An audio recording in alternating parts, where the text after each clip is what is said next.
विश्व हिंदू परिषद और आरएसएस के लोग जिन्होंने इस ट्रस्ट के ऊपर कब्जा कर रखा है। श्री राम मंदिर जो तीर्थ ट्रस्ट आपने जो बना रखी है अयोध्या के अंदर, उसके अंदर एक क्षेत्र ही नहीं है 12 लोगों में से। रामलला हम आएंगे, मंदिर वहीं बनाएंगे, और रामलला का मंदिर भी बन गया, और रामलला के नाम पर मलाई चाट रहे हो आप। केंद्र से नरपेंद्र मिश्रा जी, ये मुलायम सिंह के उस समय मुख्य सचिव होते थे, जब कार से वो यही व्यक्ति था ना।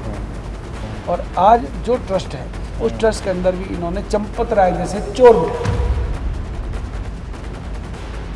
अरे बोलो ना आलोक जी, अंतर्राष्ट्रीय अध्यक्ष हो विश्व हिंदू परिषद के, इस्तीफा दे दो ना, नहीं संभाला जा रहा।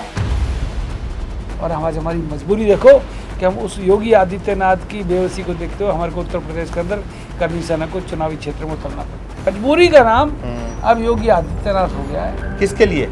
हम सब के लिए, जो स्वर्ण समाज के लोग, वो बोल नहीं पा रहे। दुर्भाग्य, सबसे बड़ा दुर्भाग्य है कि धर्मेंद्र प्रधान जैसे व्यक्ति देश के शिक्षा मंत्री हैं, जहाँ पर यूजीसी जैसा कानून एक समिति लेकर आ जाती है, और देश का शिक्षा मंत्री ये कहता है कि हमें तो पता ही नहीं, नीट हो चाहे यूजीसी हो चाहे सीबीएसई का एग्ज़ाम हो, ऐसे शिक्षा मंत्री को क्यों रख रखा है भाई? इसका इस्तीफा क्यों नहीं लेते? बिल्कुल। आपने ब्रजभूषण शरण सिंह की कही, उनसे इस्तीफा क्यों लिया गया? किसके दबाव में लिया गया? रामदेव के दबाव में। अखिलेश यादव अगर मिल बैठकर हमारे नेताओं से, हमसे या किसी से बात करते हैं, लेकिन राजनीतिक गठजोड़ नहीं हो सकता है। मैं आपसे नहीं, ऐसा नहीं है। राजनीति में स्थायी दुश्मन कोई था नहीं, होता मतलब पॉसिबिलिटी है इसकी। हमने सब भाजपा की सेवा की, रिजल्ट मिला सिर्फ अपमान। नड्डा साहब आपसे ज़्यादा काबिलियत रखता है अनुराग ठाकुर। क्या फतह गई? कैसी राजनीति कर रहे हो? चुन चुन कर एक जाति विशेष के लोगों को ठिकाने लगा रहे हो। ठाकुरवाद का शोर मचाने वाले, ठाकुरवादी राष्ट्रवाद जाते हैं हमारे रगों में। जितेंद्र जी, राष्ट्रवाद है, हम पैदा ही इस राष्ट्र की सेवा के लिए। तो धर्म में पैदा हुए हैं, हमारी गलती है क्या? माननीय मोहन भागवत जी संघ के संघ चालक हैं, उन्होंने ब्राह्मणों के बारे में आपत्तिजनक टिप्पणी की। मोहन भागवत जी को मुझे लगता है स्वयं अब संघ के संचालक पद से हट जाना चाहिए। तो अब संघ में मुझे लगता है चापलूसी हावी हो। क्या आरएसएस का जो पाकिस्तान प्रेम है वो जा खड़ा हुआ है? ये इससे बड़ा गुनाह कोई नहीं हो सकता संघ का, अगर कोई स्वयंसेवक इस प्रकार की बातें करता है। उसने बयान दिया था कि 10 करोड़ रुपए का इनाम रख दिया था, उस पर सिर काटने की बात कह दी थी आपने उसको। क्या लगता है कि कानून के दायरे में रहते हुए वो बयान ठीक था आपका? संप्रदाय ओबीसी का बाप लगता है कि वो आए दिन उल्टा सीधा बोलता रहता है। अकबरुद्दीन हमें रोज चैलेंज करता है, ये भड़काऊ भाषण नहीं है। आए दिन वो आप हमारी, तो आप में अंतर क्या रहेगा? मैं आपसे कह रहा हूँ अंतर तो बहुत है ना। हम खानदानी लोग हैं, इनके तो बाप का पता नहीं है। आपने एक बात और भी कही थी कि युवाओं को खासतौर से संबोधित करते हुए कि अगर आपको चुनाव नहीं लड़ना है तो 20 बच्चे पैदा करो। करने चाहिए, उनके लिए अल्लाह की देन है, हमारे लिए भगवान की देन नहीं हो सकती क्या? नमस्कार, मेरा नाम है जितेंद्र चौहान और आप देख रहे हैं स्टेट मिरर हिंदी। उत्तर प्रदेश की राजनीति में दिन प्रतिदिन जो उबाल है वो देखने में आ रहा है, क्योंकि चुनावी माहौल तैयार किया जा रहा है। बहुत सारे फैक्टर ऐसे हैं जो चुनावों में इस बार बहुत जमकर सामने आएंगे और उनका जो अपना रुतबा है वो भी नज़र आएगा। क्योंकि उत्तर प्रदेश की राजनीति में बहुत सारे जातीय समीकरण काम करते हैं, जिनमें सबसे पहला है ब्राह्मणवाद, ठाकुरवाद, दलित, वैश्य। कई तरह के ऐसे समुदाय हैं जो वोट की राजनीति को तय करते हैं या दिशा और दशा तय करते हैं। क्योंकि उत्तर प्रदेश में जो मुख्यमंत्री हैं योगी आदित्यनाथ, वो अगड़े वर्ग से आते हैं और ठाकुर समाज का प्रतिनिधित्व करते हैं, जिसको लेकर चर्चाएं भी बहुत रहती हैं। मेरे साथ जो आज खास मेहमान हैं वो किसी पहचान के मोहताज नहीं हैं, करणी सेना के अंतर्राष्ट्रीय अध्यक्ष हैं और खुलकर अपनी बातों को रखते हैं। हालांकि कई बार कंट्रोवर्सी भी क्रिएट करते हैं अपने बयानों के ज़रिए, लेकिन अपने समाज के लिए हमेशा वो खड़े रहते हैं और उनके भले की बात करते हैं। स्वागत कीजिए सूरजपाल सिंह अम्मू का, जो कि किसी पहचान के मोहताज नहीं है। सूरज जी, खम्मा गणी, बहुत स्वागत है। गणी खम्मा साहब, जितेंद्र जी, अच्छा लगा आपसे बात करके। आपसे बहुत लंबे समय बाद हमारी मुलाकात हो रही है। हाँ, आपसे बहुत सालों से मुलाकात हो रही है, परंतु इतनी प्यारी मुलाकात आज पहली बार। चलिए, शुक्रिया। हम वार्तालाप का सिलसिला आगे बढ़ाते हैं।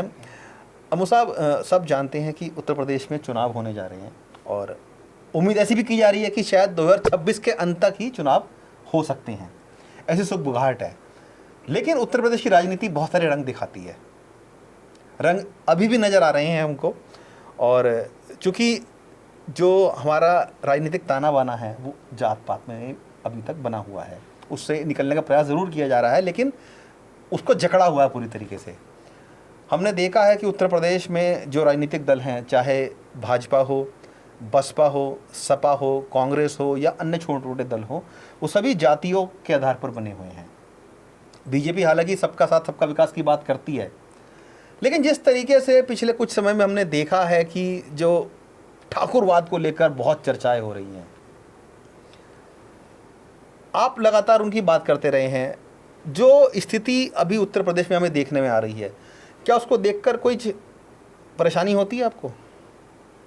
जो आपने जातवाद की बात की और बड़ी गंभीर आपने बात की है, तो इसके लिए सबसे पहले मैं एक बात कहना चाहूँगा जितेंद्र जी, कि मैं जिस समाज से आता हूँ, क्षत्रिय समाज से जी, जिस राजपुताने से मैं आता हूँ, मेरे पूर्वजों का इतिहास है कि उन्होंने कभी अपनी कौम के लिए लड़ाई नहीं लड़ी, इस देश के लिए लड़ी। बिल्कुल बिल्कुल। हिंदुस्तान की अस्मिता के लिए मुगलों से लड़ाई लड़ी, अंग्रेजों से लड़ाई लड़ी, और आज वो उनसे लड़ाई लड़ रहा है जो सत्ता के मद में मगरूर हैं, जो अपने आप को सुप्रीम समझते हैं। तो हम लोगों ने कभी अपनी जात के लिए कभी लड़ाई की होगी, अपनी जात के लिए कभी कोई आवाज़ उठाई होगी? मुझे नहीं लगता। मेरी जात में महाराणा प्रताप पैदा हुए, मेरी जाति के अंदर राणा सांगा, पृथ्वीराज सिंह चौहान, मेरे भगवान राम, ऐसे लोगों ने बिल्कुल मेरी जाति में जन्म लिया है। भगवान कृष्ण मेरी जाति में पैदा हुए हैं। मैं भगवान महावीर की बात करूं, जो जैन धर्म के जो कर्ता धर्ता जिनको मानते हैं, या अगर मैं कहूँ जितने भी तीर्थंकर रहे वो सारे क्षत्रिय थे। मैं महात्मा गौतम बुद्ध की बात करूं, जिनको आप सिद्धार्थ कहते हो और आजकल लोग गौतम बुद्ध कहते हैं, वो भी क्षत्रिय थे। तो मेरे कौम के लोगों ने कभी जात पात की बात नहीं की, परंतु मैं गर्व से कह सकता हूँ कि मैं क्षत्रिय हूँ, राजपूत हूँ, और मेरी इस कौम ने इस देश की रक्षा हजारों वर्षों पहले से आज तक की है, चाहे वो कोई सा भी काल रहा हो। मैं सतयुग की बात करूं और मैं कलयुग की बात करें, मैं त्रेता युग की बात करूं, क्षत्रिय पहले भी था, क्षत्रिय आज भी है और क्षत्रिय हमेशा रहने वाला है। क्षत्रिय धर्म बना ही दूसरों को रक्षा करने के लिए था। इतनी सी बात थी जो मैं कहना चाह रहा था कि मैंने मेरी जात के लिए, क्योंकि मैं खुद क्षत्रिय हूं तो मैं समझता हूं इस बात को। निश्चित तौर पे हम लोगों ने कभी अपने लड़ाई नहीं लड़ी, और मुझे गर्व है कि हम राम के वंशज हैं, हम महाराणा प्रताप के वंशज हैं, हम पृथ्वीराज चौहान के वंशज हैं, हम गौतम बुद्ध हमारे बिल्कुल समाज से आते थे, और जैन समाज के तीर्थंकर भी क्षत्रिय थे। तो एक गौरव की बात है। गौरव की बात है। अमू साहब, आपने क्षत्रिय धर्म की बात तो की ही है, उत्तर प्रदेश की राजनीति की हम बात कर रहे हैं। आपको लगता है कि उत्तर प्रदेश में ठाकुर सांसदों और विधायकों में जो अंडर करंट चर्चा में है, मोदी सरकार की एक सोची समझी एक रणनीति है या अगड़ों और सवर्णों को साइडलाइन करने की एक प्रयास है? देखिएगा, जिस प्रकार से ओबीसी और बीसी की और दलित की राजनीति आज देश के अंदर हो रही है, उत्तर प्रदेश के अंदर हो रही है और अन्य राज्यों में हो रही है, मुझे इस पर आपत्ति है। हम एक तरफ तो सबका साथ सबके विकास की बात करते हैं, दूसरी तरफ हम लोग ओबीसी, अति पिछड़ा और पीडीए टाइप और तिलक तराजू और तलवार टाइप की बातें करते हैं। तो मुझे लगता है कि पहले तो मुझे लगता था कि जात पात का विषय है, हो ही नहीं सकता, क्योंकि हम लोग आरएसएस में रहे, भाजपा में रहे, वर्षों रहे, हम लोगों को कभी जात पात की बात सिखाई नहीं की थी, ना हमने सीखी थी, ना हमारे पूर्वजों ने कही, ना हमारे परिवार ने कही। लेकिन आज की राजनीति में यही सबसे बड़ा है। परंतु अब क्या लग रहा है कि हमने जो ये 30, 35, 37 साल खराब किए, हम तो सबको अपना समझ के चलते थे, परंतु हमारा किसने उल्लू काटा है, मॉडर्न भाषा आजकल हमारा काट दिया। तो हमारे को जिसने मूर्ख बनाया, जिसने हमारी धर्म की आड़ लेकर, आज मैं एक बात स्पष्ट तौर पे कहना चाहता हूँ, आप लोगों ने जितने आंदोलन किए, मैं बाबरी ढांचे को गिराने की बात करता हूँ, मैं आप कृष्ण जन्मभूमि की बात करते हो, आप काशी मथुरा की बात करते हो, अरे भैया आप हमारे बगैर करके तो दिखाओ।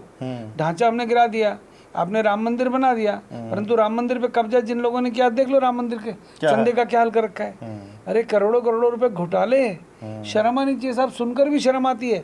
कम से कम मेरे राम के लिए, मेरे राम में करो, मेरे रगों में राम का खून है, मैं लवकुश की औलाद हूँ। मेरे आराध्य राम ने, भगवान राम के बालकों ने, लवर कुश ने भगवान वाल्मीकि के आश्रम में जन्म लिया। भगवान वाल्मीकि मतलब एक, जिनको अति पिछड़ा आप कहते हो, एक वाल्मीकि के घर में माता सीता ने लवर कुश को जन्म दिया। मेरे पूर्वज कौन है? लवर कुश हैं। आज उन्हीं लवर कुश के जो पिता हैं, श्री राम उनके नाम का मंदिर बनाकर आप वहाँ पर चंदा चोरी कर रहे हैं। अरे क्यों भैया, क्या आफत आ गई आपको? भूखे मर रहे थे क्या? मैं आपसे कहता हूँ, मैं कल से भी कह रहा हूँ और आज आपके चैनल पे कह रहा हूँ, स्टेट मिरर के सामने कह रहा हूँ, जितेंद्र चौहान को हाजिर नाजिर मान के कह रहा हूँ, विश्व हिंदू परिषद और आरएसएस के लोग जिन्होंने इस ट्रस्ट के ऊपर कब्जा कर रखा है, आज वो चुप क्यों हैं? ये चंपत राय कहाँ से आ गया? अरे अगर तुमने एक क्षत्रिय को सम्मान दे दिया होता, सही बात है, इस श्री राम मंदिर जो तीर्थ ट्रस्ट आपने जो बना रखी है अयोध्या के अंदर, उसके अंदर एक क्षत्रिय नहीं है, 12 लोगों में से 12 ट्रस्टी हैं, एक राजपूत नहीं है। और एक राजपूत ना होने का खामियाजा देख लो क्या हो रहा है। कहीं टुन्नू यादव माल ले गए, कहीं वो लवकुश मिश्रा माल ले गए, कहीं वो गोपाल राव ले गए, कहीं अनिल मिश्रा ले गए। अरे भैया भी बहुत बड़े घोटाले इसके अंदर पीछे हैं। कारण कि हमारे नाम को यूज किया, चाहे हमारे भगवान के नामों को यूज किया। भगवान सबके होते हैं, हम नहीं कहते हमारी जाति का, भगवान सबके हैं, परंतु भगवान को जिस जाति से आप खींच कर लाए, रामलला हम आएंगे मंदिर वहीं बनाएंगे, और रामलला का मंदिर भी बन गया, और रामलला के नाम पर मलाई चाट रहे हो आप, घोटाले कर रहे हो। तो हम लोगों की जाति का इन्होंने यूज किया, नाम को यूज किया। आज उसी जाति का उत्पीड़न ये लोग कर रहे हैं, सत्ता में बैठे हुए लोग, चाहे किसी राज्य में हो। कैसे उत्पीड़न कर रहे हैं, थोड़ा समझाइए। देखिएगा, मैं आपको कहता हूँ, आज की डेट में मेरे देश के 2 नेता बता दो आप केंद्र के अंदर। राजनाथ जी को मैं, क्योंकि मेरे बड़े हैं, मैं उनके बारे में कुछ शब्द कहना नहीं चाहता, मैं उनका बहुत सम्मान करता हूँ, बहुत सज्जन आदमी है। क्योंकि जिस व्यक्ति ने भाजपा का राष्ट्रीय अध्यक्ष होते हुए अपनी कुर्सी नरेंद्र भाई मोदी को दे दी हो, उससे बड़ा त्याग, राजनाथ जी से बड़ा त्याग ना किसी ने किया और ना ही कोई कर सकता है। दूसरा, इन्हीं राजनाथ जी ने अपना गृह मंत्रालय छोड़कर अमित भाई को दे दिया, जो नंबर 2 की कुर्सी होती है। ये काम एक क्षत्रिय कर सकता है, जो राजनाथ सिंह ने किया। तो उनके बारे में मैं इतना ही कहूँगा कि ऐसा त्यागी, तपस्वी, ईमानदार राजनेता मैंने अपने जीवन में नहीं देखा। दूसरे हमारे गजेंद्र शेखावत हैं जी। गजेंद्र शेखावत को तो मंत्रालय कौन सा दर का सबको पता है, पहले कहाँ थे, पहले अर्श पे थे, अब फर्श पे है। और आज अनुराग ठाकुर को उन्होंने घर बिठा दिया। आज राज्यवर्धन सिंह राठौर को केंद्र में मंत्री थे, आज उनको अपने विधानसभा के अंदर, राजस्थान की विधानसभा के अंदर मंत्री बना के बिठा दिया। क्या है भैया, ये हमारे साथ ही क्यों हो रहा है? आज धामी, उत्तराखंड में अगर धामी की और मैं योगी की बात छोड़ दूं, तो मुझे पता है कि भाजपा ने कितने लोगों को सीएम बना रखा है। कभी 6 राज्यों के अंदर। वो तो मजबूरी भी है ना। नहीं, ये मजबूरी का नाम अगर योगी आदित्यनाथ है, क्योंकि उनसे बड़ा कोई नेता नहीं है ना सर। अगर मजबूरी का नाम योगी आदित्यनाथ है तो उनको काम भी तो करने दो ना। उनके पीछे मैं इसी सवाल आपने जो बात कही है, उनको काम करने दीजिए। मैं उसको और थोड़ा बढ़ाना चाहता हूँ या समझना चाहता हूँ आपसे। आप जो लगातार बात कर रहे हैं कि जो क्षत्रिय समाज है उसको उपेक्षित किया जा रहा है, चाहे वो सेंटर में हो या उत्तर प्रदेश की राजनीति में हो। सब जानते हैं, ऐसी गाहे बगाहे ऐसी चर्चा आती रहती है कि योगी जी को काम नहीं करने दिया जा रहा। और जो कहते हैं ना कि उत्तर प्रदेश की राजनीति और दिल्ली की गद्दी में, दोनों में बड़ा अंतर है, डिफरेंसेस बहुत हैं।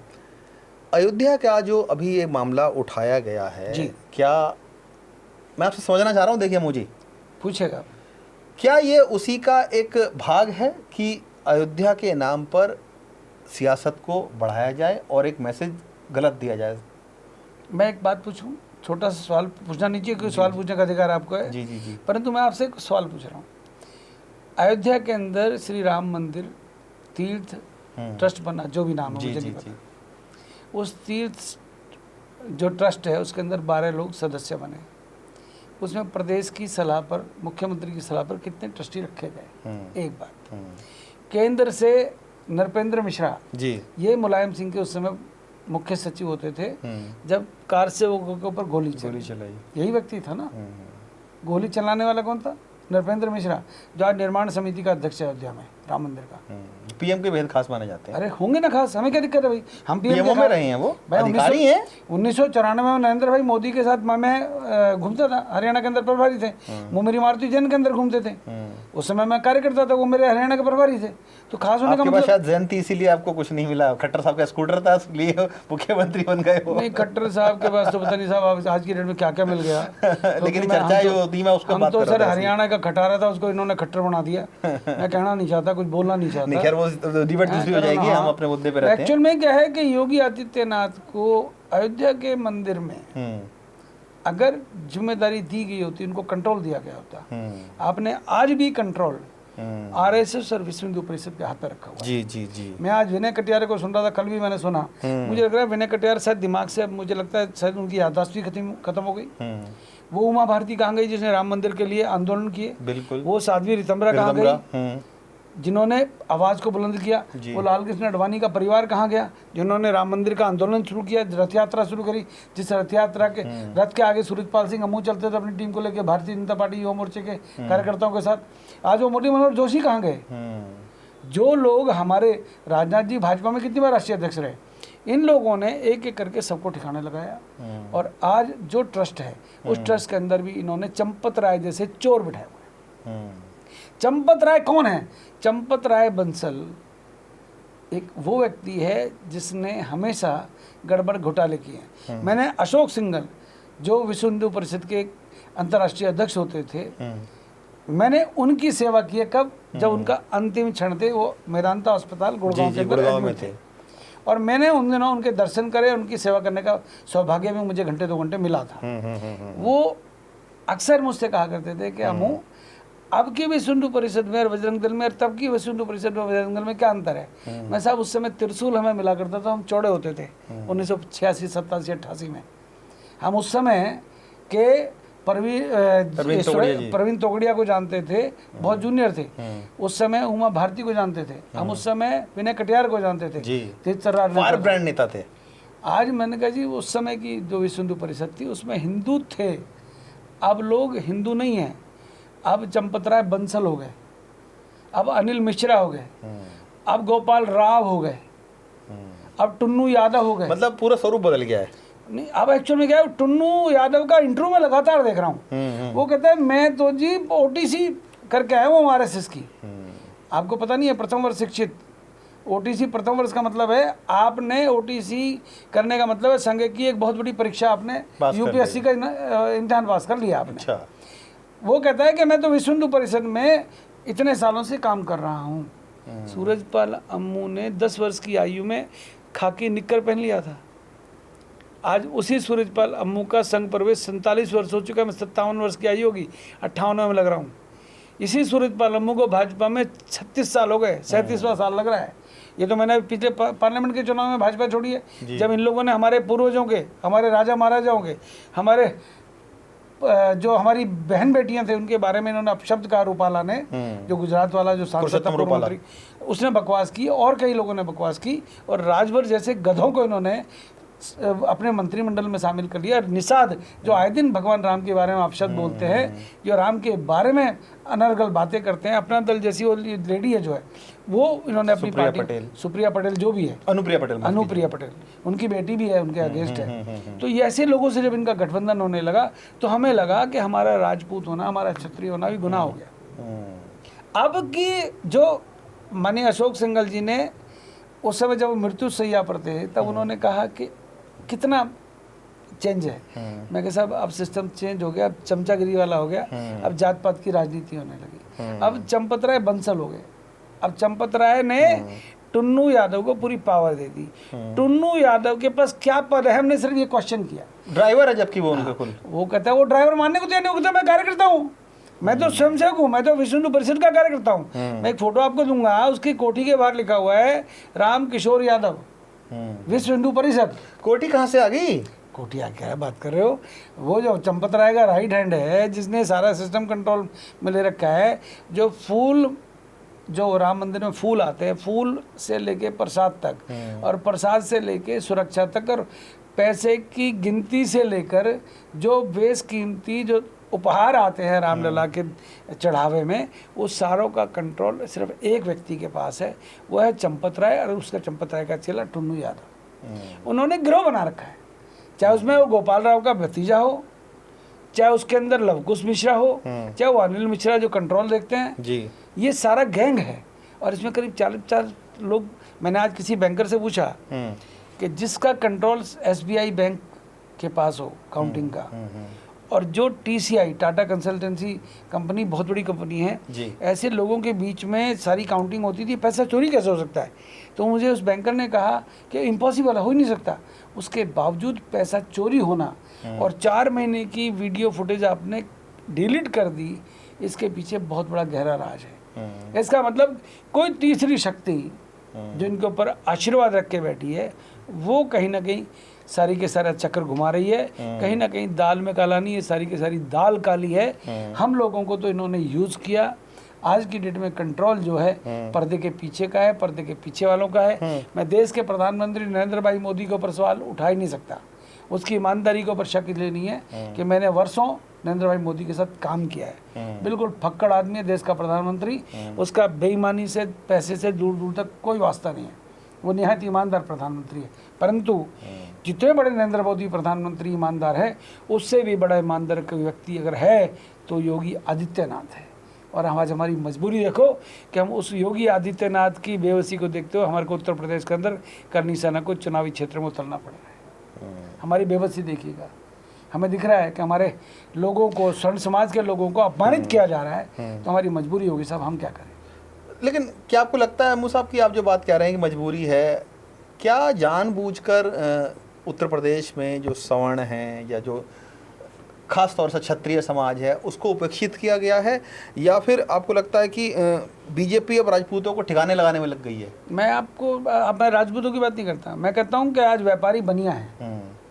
जो बिजनेस करता है वो बनिया है, व्यापारी है। व्यापारी की कोई जात नहीं है। जो बिजनेस करता है वो व्यापारी बनिया है। बिल्कुल। आज बनियाओं की क्या हालत है, व्यापारियों की क्या हालत है। किसके घर में कब ईडी घुस जाए, किसके घर में कब कांड हो जाए, कब किसके घर पे कौन सा इंस्पेक्टर पहुंच जाए, छापा मार दे, कोई नहीं पता। आज आप क्या समझते हो, ब्राह्मणों की हालत ठीक है क्या? आज ब्राह्मणों को अपमानित कर रहे हैं कौन लोग? झूठे SC ST एक्ट लगाकर आज क्षत्रियों के ऊपर और ब्राह्मणों के ऊपर मुकदमे ठोके जा रहे हैं। बिल्कुल।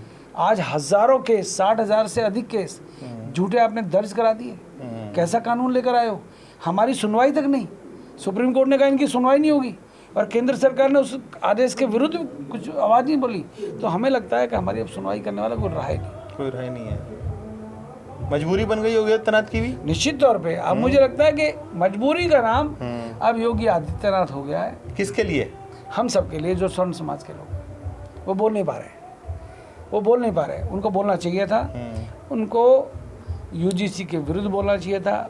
वो बोले होंगे, मुझे नहीं पता किस तरीके से बोले। या राजनीतिक एक मजबूरी रही होगी उनकी, इसलिए नहीं बोला उन्होंने। देखिएगा, जब UGC का सिस्टम, देश के शिक्षा मंत्री धर्मेंद्र प्रधान, मैं देश का सबसे दुर्भाग्य कहूँगा, सबसे बड़ा दुर्भाग्य है कि धर्मेंद्र प्रधान जैसे व्यक्ति देश के शिक्षा मंत्री हैं, जहाँ पर UGC जैसा कानून एक समिति लेकर आ जाती है और देश का शिक्षा मंत्री ये कहता है कि हमें तो पता ही नहीं था। एक ऐसा कानून आ जाता है जिसके बारे में जानकारी नहीं है। नीट की परीक्षाओं के अंदर घोटाले हो जाते हैं, लीक हो जाता है पेपर।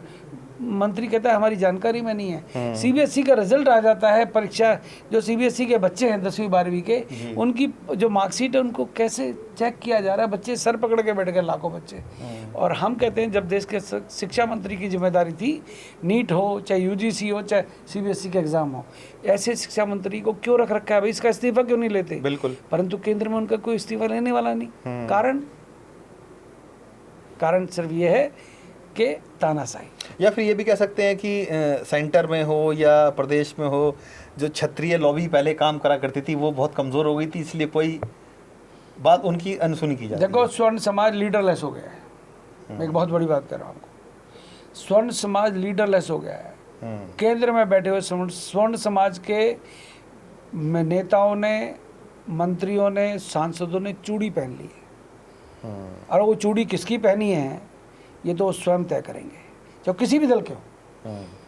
राणा सांगा को लेकर रामजीलाल जैसा व्यक्ति सदन के अंदर बोल जाए और कोई विरोध ना करे, विरोध करनी से ना कर रही है सड़कों पर आकर, कमाल है। UGC का विरोध करनी से ना कर रही है और युवा वर्ग कर रहा है देश का, जो किसी जाति का हो, जो फेस कर रहा है सारी प्रॉब्लम। दलित समाज के छात्र कहते हैं हमें UGC नहीं चाहिए। वो हमारे मित्र हैं, परिवार हैं। छात्रों में राजनीति कर रहे हो, युवाओं में राजनीति कर रहे हो, परंतु कोई सुनने वाला नहीं है। बीज बो दिया, बीज बो के अपने सो गया लंबी तान के। कौन बोलने वाला है? स्वर्ण समाज के 4 नेताओं की बात बताओ ना। पीयूष गोयल बोल सकते हैं क्या? मलाईदार कुर्सी मिली हुई है। असनवी वैष्णव बोल सकते हैं क्या? और बोल सकते हैं क्या? मनोहर लाल खट्टर बोल सकते हैं क्या? कोई नहीं बोल सकता। गजेंद्र शेखावत बोल सकते हैं क्या? अरे कोई बोलने को तैयार नहीं है। ये ब्राह्मण नेता हैं, बड़े बड़े मंत्री बने बैठे हैं केंद्र में, बोल सकते हैं क्या? नड्डा साहब बोले क्या? आवाज़ तक नहीं निकली। कोई नहीं बोले। मैं तो जेपी नड्डा के साथ युवा मोर्चा में काम कर चुका हूँ। उनकी धर्मपत्नी है मल्लिका नड्डा, बहुत बड़ा सामाजिक काम कर रही हैं, असहाय बच्चों की सेवा करती हैं, स्पेशल ओलंपिक गेम्स के अंदर ऐसे ऐसे बच्चों की सेवा करती हैं। परंतु जब बोलने की बात आती है, ना तो मिसेस नड्डा बोलती, ना नड्डा साहब बोलते। क्यों भाई? क्यों फिर ब्राह्मणों की ठेकेदारी लेते हो? क्यों देश के संत समाज की ठेकेदारी लेते हो? आज कम से कम मैं ये तो कह सकता हूँ, मायावती दलितों की नेता है। आज चंद्रशेखर रावण कम से कम अपने समाज के लिए बोलता तो है। आज ओबीसी करके 2-4 और नेता पैदा तो कर दिए इन लोगों ने। हमारा कौन है? हम कहाँ जाएं? हम अब जनता के बीच में जाएंगे और अपनी बात को प्रमुखता से रखेंगे और उत्तर प्रदेश के चुनाव में इनको जवाब देंगे। आपने उत्तर प्रदेश की बात की है अमू साहब। उत्तर प्रदेश में 2 बड़े नाम हैं क्षत्रिय समाज के, ब्रजभूषण शरण सिंह और राजा भैया, रघुराव पातरम राजा भैया, जिनको हम जानते हैं। तीसरा, आप अब अपने आप को भी उत्तर प्रदेश की राजनीति में ढाल रहे हैं। क्या ये गठजोड़ ऐसा बनने वाला है जो कि पारंपरिक क्षत्रिय जो समाज है उसको लेकर चलेगा, या फिर किसी अलग तरह की राजनीति को लेकर चलेगा आगे? देखिएगा, मैं अपने बारे में बता दूं, स्पष्ट कर दूं जी। लोगों को लगता है मैं गुड़गांव का रहने वाला हूं, हरियाणा का हूं। मेरी माँ उत्तर प्रदेश से हैं, मेरी दादी उत्तर प्रदेश से, मेरी भाभी, चाची, मेरी सैकड़ों हज़ारों रिश्तेदारियाँ उत्तर प्रदेश में हैं। मेरी रगों में उत्तर प्रदेश का खून है। जेवर एयरपोर्ट जहाँ बना है वो मेरी माता के जन्मभूमि है, रनेरा गांव है।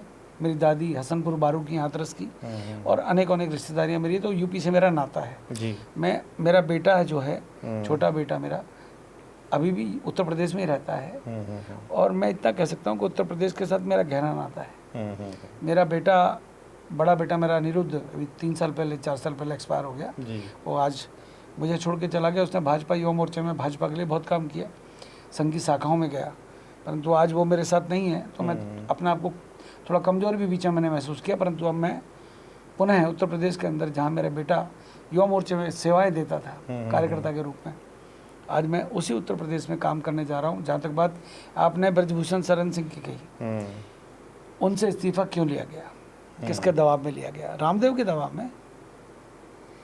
ब्रजभूषण के ऊपर जो तलवार लटकी, उसकी टिकट काट दी आपने, उसके बेटे को दे दी, कोई बात नहीं, बेटा सांसद बन गया, अच्छी बात है। ये तो आरोप लगे थे ना उनके ऊपर, तो बहुत सारे आरोप साबित हुए क्या?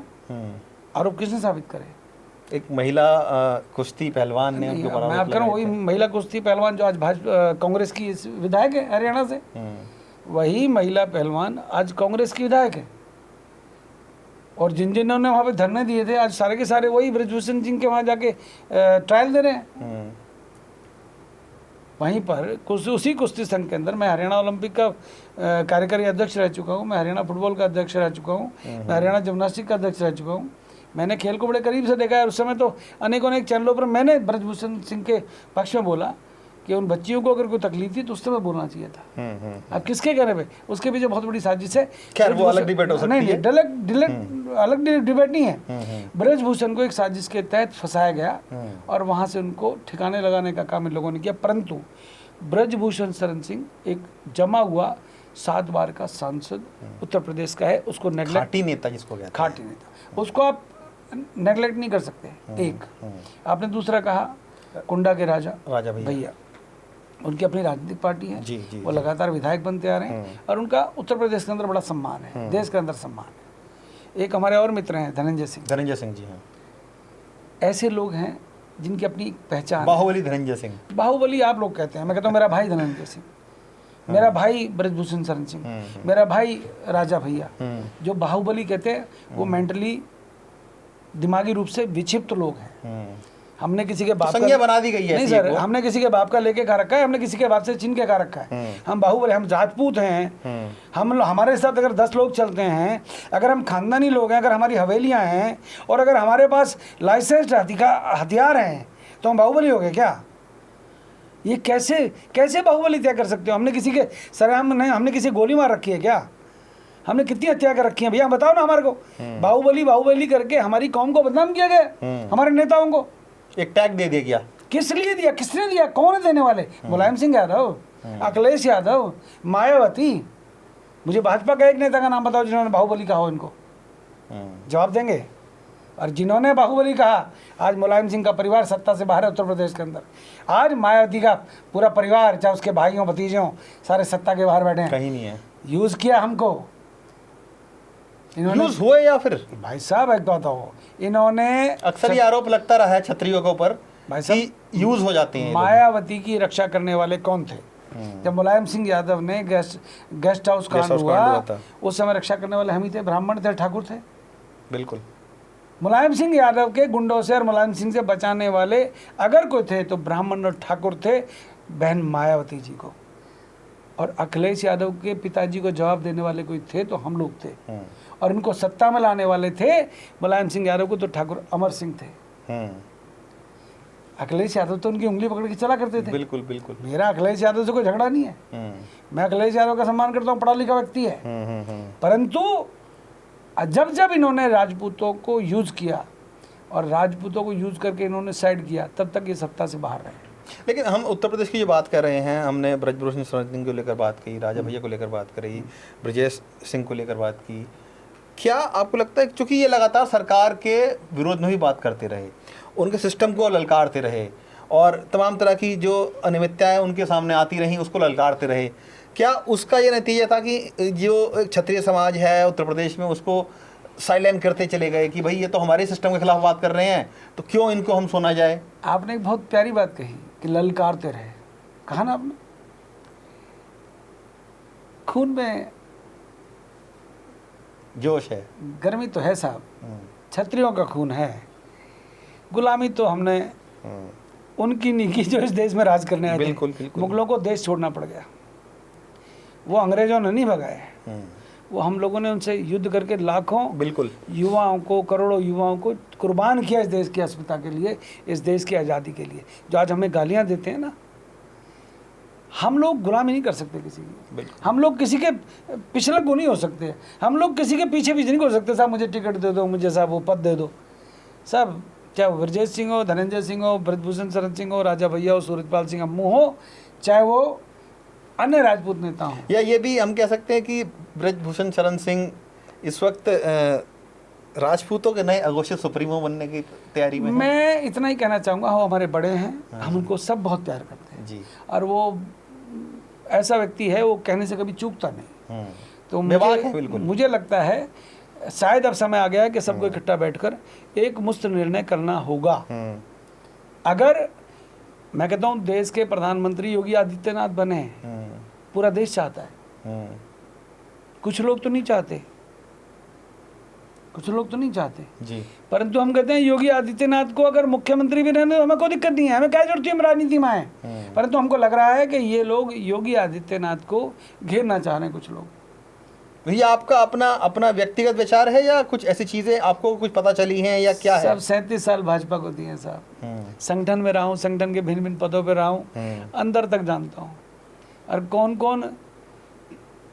कौन पदाधिकारी किस किस चीज़ पर निगाह बनाकर बैठा है और कौन कौन कहाँ से क्या करता है। अब संगठन महामंत्री और टाइप के हो गए, बिल्कुल, मैंने पहले भी कहा है। अब संगठन महामंत्रियों को 5 स्टार होटल चाहिए, अब संगठन महामंत्रियों को टिकट देने के लिए सेटिंग चाहिए, अब उनको लंबी लंबी गाड़ियाँ चाहिए। अब संघ का स्वयंसेवक जब संगठन महामंत्री बनता था या संगठन का पदाधिकारी बनता था तो वो साधारण चप्पल में भी चला बिल्कुल था, झोला उठा के चल दिए, झोला उठा। अब वो वाले सिस्टम चला गया। अब भारतीय जनता पार्टी एक बहुत बड़ी पार्टी बन गई, कॉर्पोरेट हाउस बन गया। अब वहाँ पर कार्यकर्ता नहीं चाहिए, वहाँ पर एम्प्लॉय चाहिए और उन एम्प्लॉय को मोटी मोटी सैलरी भी चाहिए। बिल्कुल। हम लोग तो फक्कड़ लोगों ने उस समय भाजपा का काम किया जब भाजपा कार्यालय में दरी फटी हुई होती थी, दरी बिछाने को नहीं होती थी। हम गुड़गांव के भाजपा कार्यालय को देखा करते थे, 175 रुपये किराया था सदर बाजार गुड़गांव के अंदर। आज 500 करोड़ का कार्यालय गुड़गांव का। बिल्कुल। तो हम लोगों ने उस समय काम किया जो भाजपा को 1100 रुपये चंदा नहीं देता था, हम 2-2 रुपये के मेंबर होते थे जी। तो अब की भाजपा में और उस समय की भाजपा में अंतर है। अब जिस प्रकार की राजनीति है उस समय की राजनीति में, आज की राजनीति में अंतर है।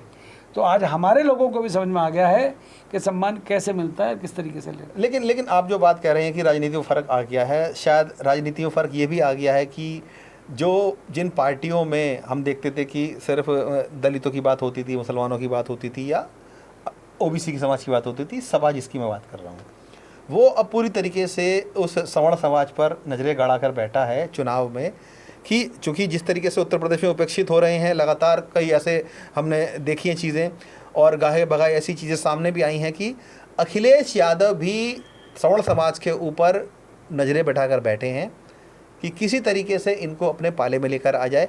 हाल ही में बिल्कुल उन्होंने अमू साहब ब्राह्मण सम्मेलन भी किया है, कल की ही मैं बात आपको बता रहा हूँ कि बहुत बड़ा एक ब्राह्मण सम्मेलन भी किया है और क्षत्रिय समाज पर भी वो डोरे डाल रहे हैं। क्या ऐसी पॉसिबिलिटी भी नज़र आती है कि सूरजपाल सिंह अमू, ब्रजभूषण शरण सिंह, राजा भैया मिलकर एक ऐसा गठजोड़ बनाए जो समाजवादी पार्टी को सपोर्ट करे या उनके कहने पर उनके लिए काम करे? देखो, मैंने राजनीति में जो देखा है इतने सालों में जी, राजनीति में कोई स्थायी दुश्मन नहीं होता। मैंने बहुत सारे नेताओं के मुंह से सुना है और मैंने महसूस भी किया है। जी। तो राजनीति में कब क्या हो जाए, कौन किसके साथ चला जाए। आज मैं देख रहा हूँ दल बदल की होड़ लगी हुई है, महाराष्ट्र को देख रहा हूँ, मैं वेस्ट बंगाल को देख रहा हूँ। कभी हम दल बदल को बहुत बुरा मानते थे, अब दल बदल फैशन बन गया है। परंतु मैं इतना जानता हूँ, चाहे वो अखिलेश यादव हो, चाहे मायावती हो, चाहे कोई अन्य दल हो, अब वो देख रहे हैं माहौल, समय देख रहे हैं। अब उनको सत्ता चाहिए। सत्ता पाने के लिए कोई भी राजनीतिक दल, इवन भाजपा भी, अब वो देख रही है वोट बैंक कहाँ है, किस किस के पास है। भारतीय जनता पार्टी के लिए मैं इतना कहना चाहूँगा कि भारतीय जनता पार्टी का स्वर्ण समाज पक्का वोट बैंक था। बनिया, ब्राह्मण, ठाकुर, पंजाबी, ये असल में वोट बैंक भाजपा का ये था। बिल्कुल। अब इन लोगों को शायद इनकी जरूरत नहीं है। अगड़ों की पार्टी कहा जाता था। हाँ, अगड़ों की, मैं सर अगड़ों की पार्टी, इसीलिए हम चौड़ों के चला करते थे। अगड़ों की पार्टी भाजपा हो गई, हाँ, दलितों की पार्टी बीएसपी हो गई, ओबीसी की पार्टी समाजवादी पार्टी हो गई। पीडीए कौन हो गए सब? अखिलेश यादव। अब मैं पीडीए वालों से एक बात पूछना चाहता हूँ, उनको स्वर्णों की जरूरत क्यों है भाई? कि यूज करने के लिए या प्रयोग करने के लिए? यूज प्रयोग एक ही बात है। क्या आप उनको चुनाव तक यूज करना चाहते हैं, प्रयोग करना चाहते हैं उनका, उनकी जातियों का या उनकी वोटों का, या फिर लंबे समय तक? आपको मैं कहता हूँ पिछड़े, दलित, अगड़े पिछड़ों की सबके सम्मान करना चाहिए। सबकी वोट एक पड़ती है, ईवीएम जो दबाने वाले हैं ना, वो एक ही दबेगी। नहीं, उसमें ये भी तो हो सकता है मुसाब कि वो आपको प्रतिनिधि देने की प्रयास कर रहे हैं, क्योंकि जो बिखर गया समाज है उसको मैं अब एकजुट कर लेता हूँ। मैं आज एक बात बताता हूँ आपको, बहुत प्यारी बात है जी। माने मुलायम सिंह यादव गुड़गांव में एडमिट थे जी, जिन दोनों उनकी तबीयत खराब थी। तो मैं मेदांता गया हुआ था, तो धर्मेंद्र यादव और अखिलेश यादव जी भी गुड़गांव मेदांता में मुलायम सिंह जी को देखने आए हुए थे जी। तो अचानक मेरी मुलाकात होगी। तो मैं भी माननीय मुलायम सिंह या देश के रक्षा मंत्री रहे, प्रदेश के मुख्यमंत्री रहे, तो मैं भी माननीय मुलायम सिंह जी को देखने के लिए अखिलेश जी के साथ उनको देखने गया। अंतिम दिनों की बात है, देहांत होने से 2-4 दिन पहले की बात है। हम उनसे मिले, अच्छी तरह से मिले। बहुत अच्छे पढ़े लिखे व्यक्ति हैं, अच्छा उनका व्यवहार है।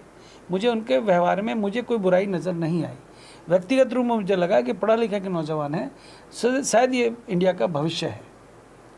परंतु उसी अखिलेश यादव की जब भाषा को सुनता हूँ, क्षत्रियों के बारे में या अगड़ों के बारे में, तो तकलीफ होती है। परंतु अभी उनकी बेटी के बारे में जो सोशल मीडिया पे बकवास चलाई जी, करनी सेना ने उसका विरोध किया आगे आगे। बहन बेटी, चाहे वो अखिलेश यादव की हो, चाहे मेरी हो, चाहे किसी की हो, बेटी बेटी होती है।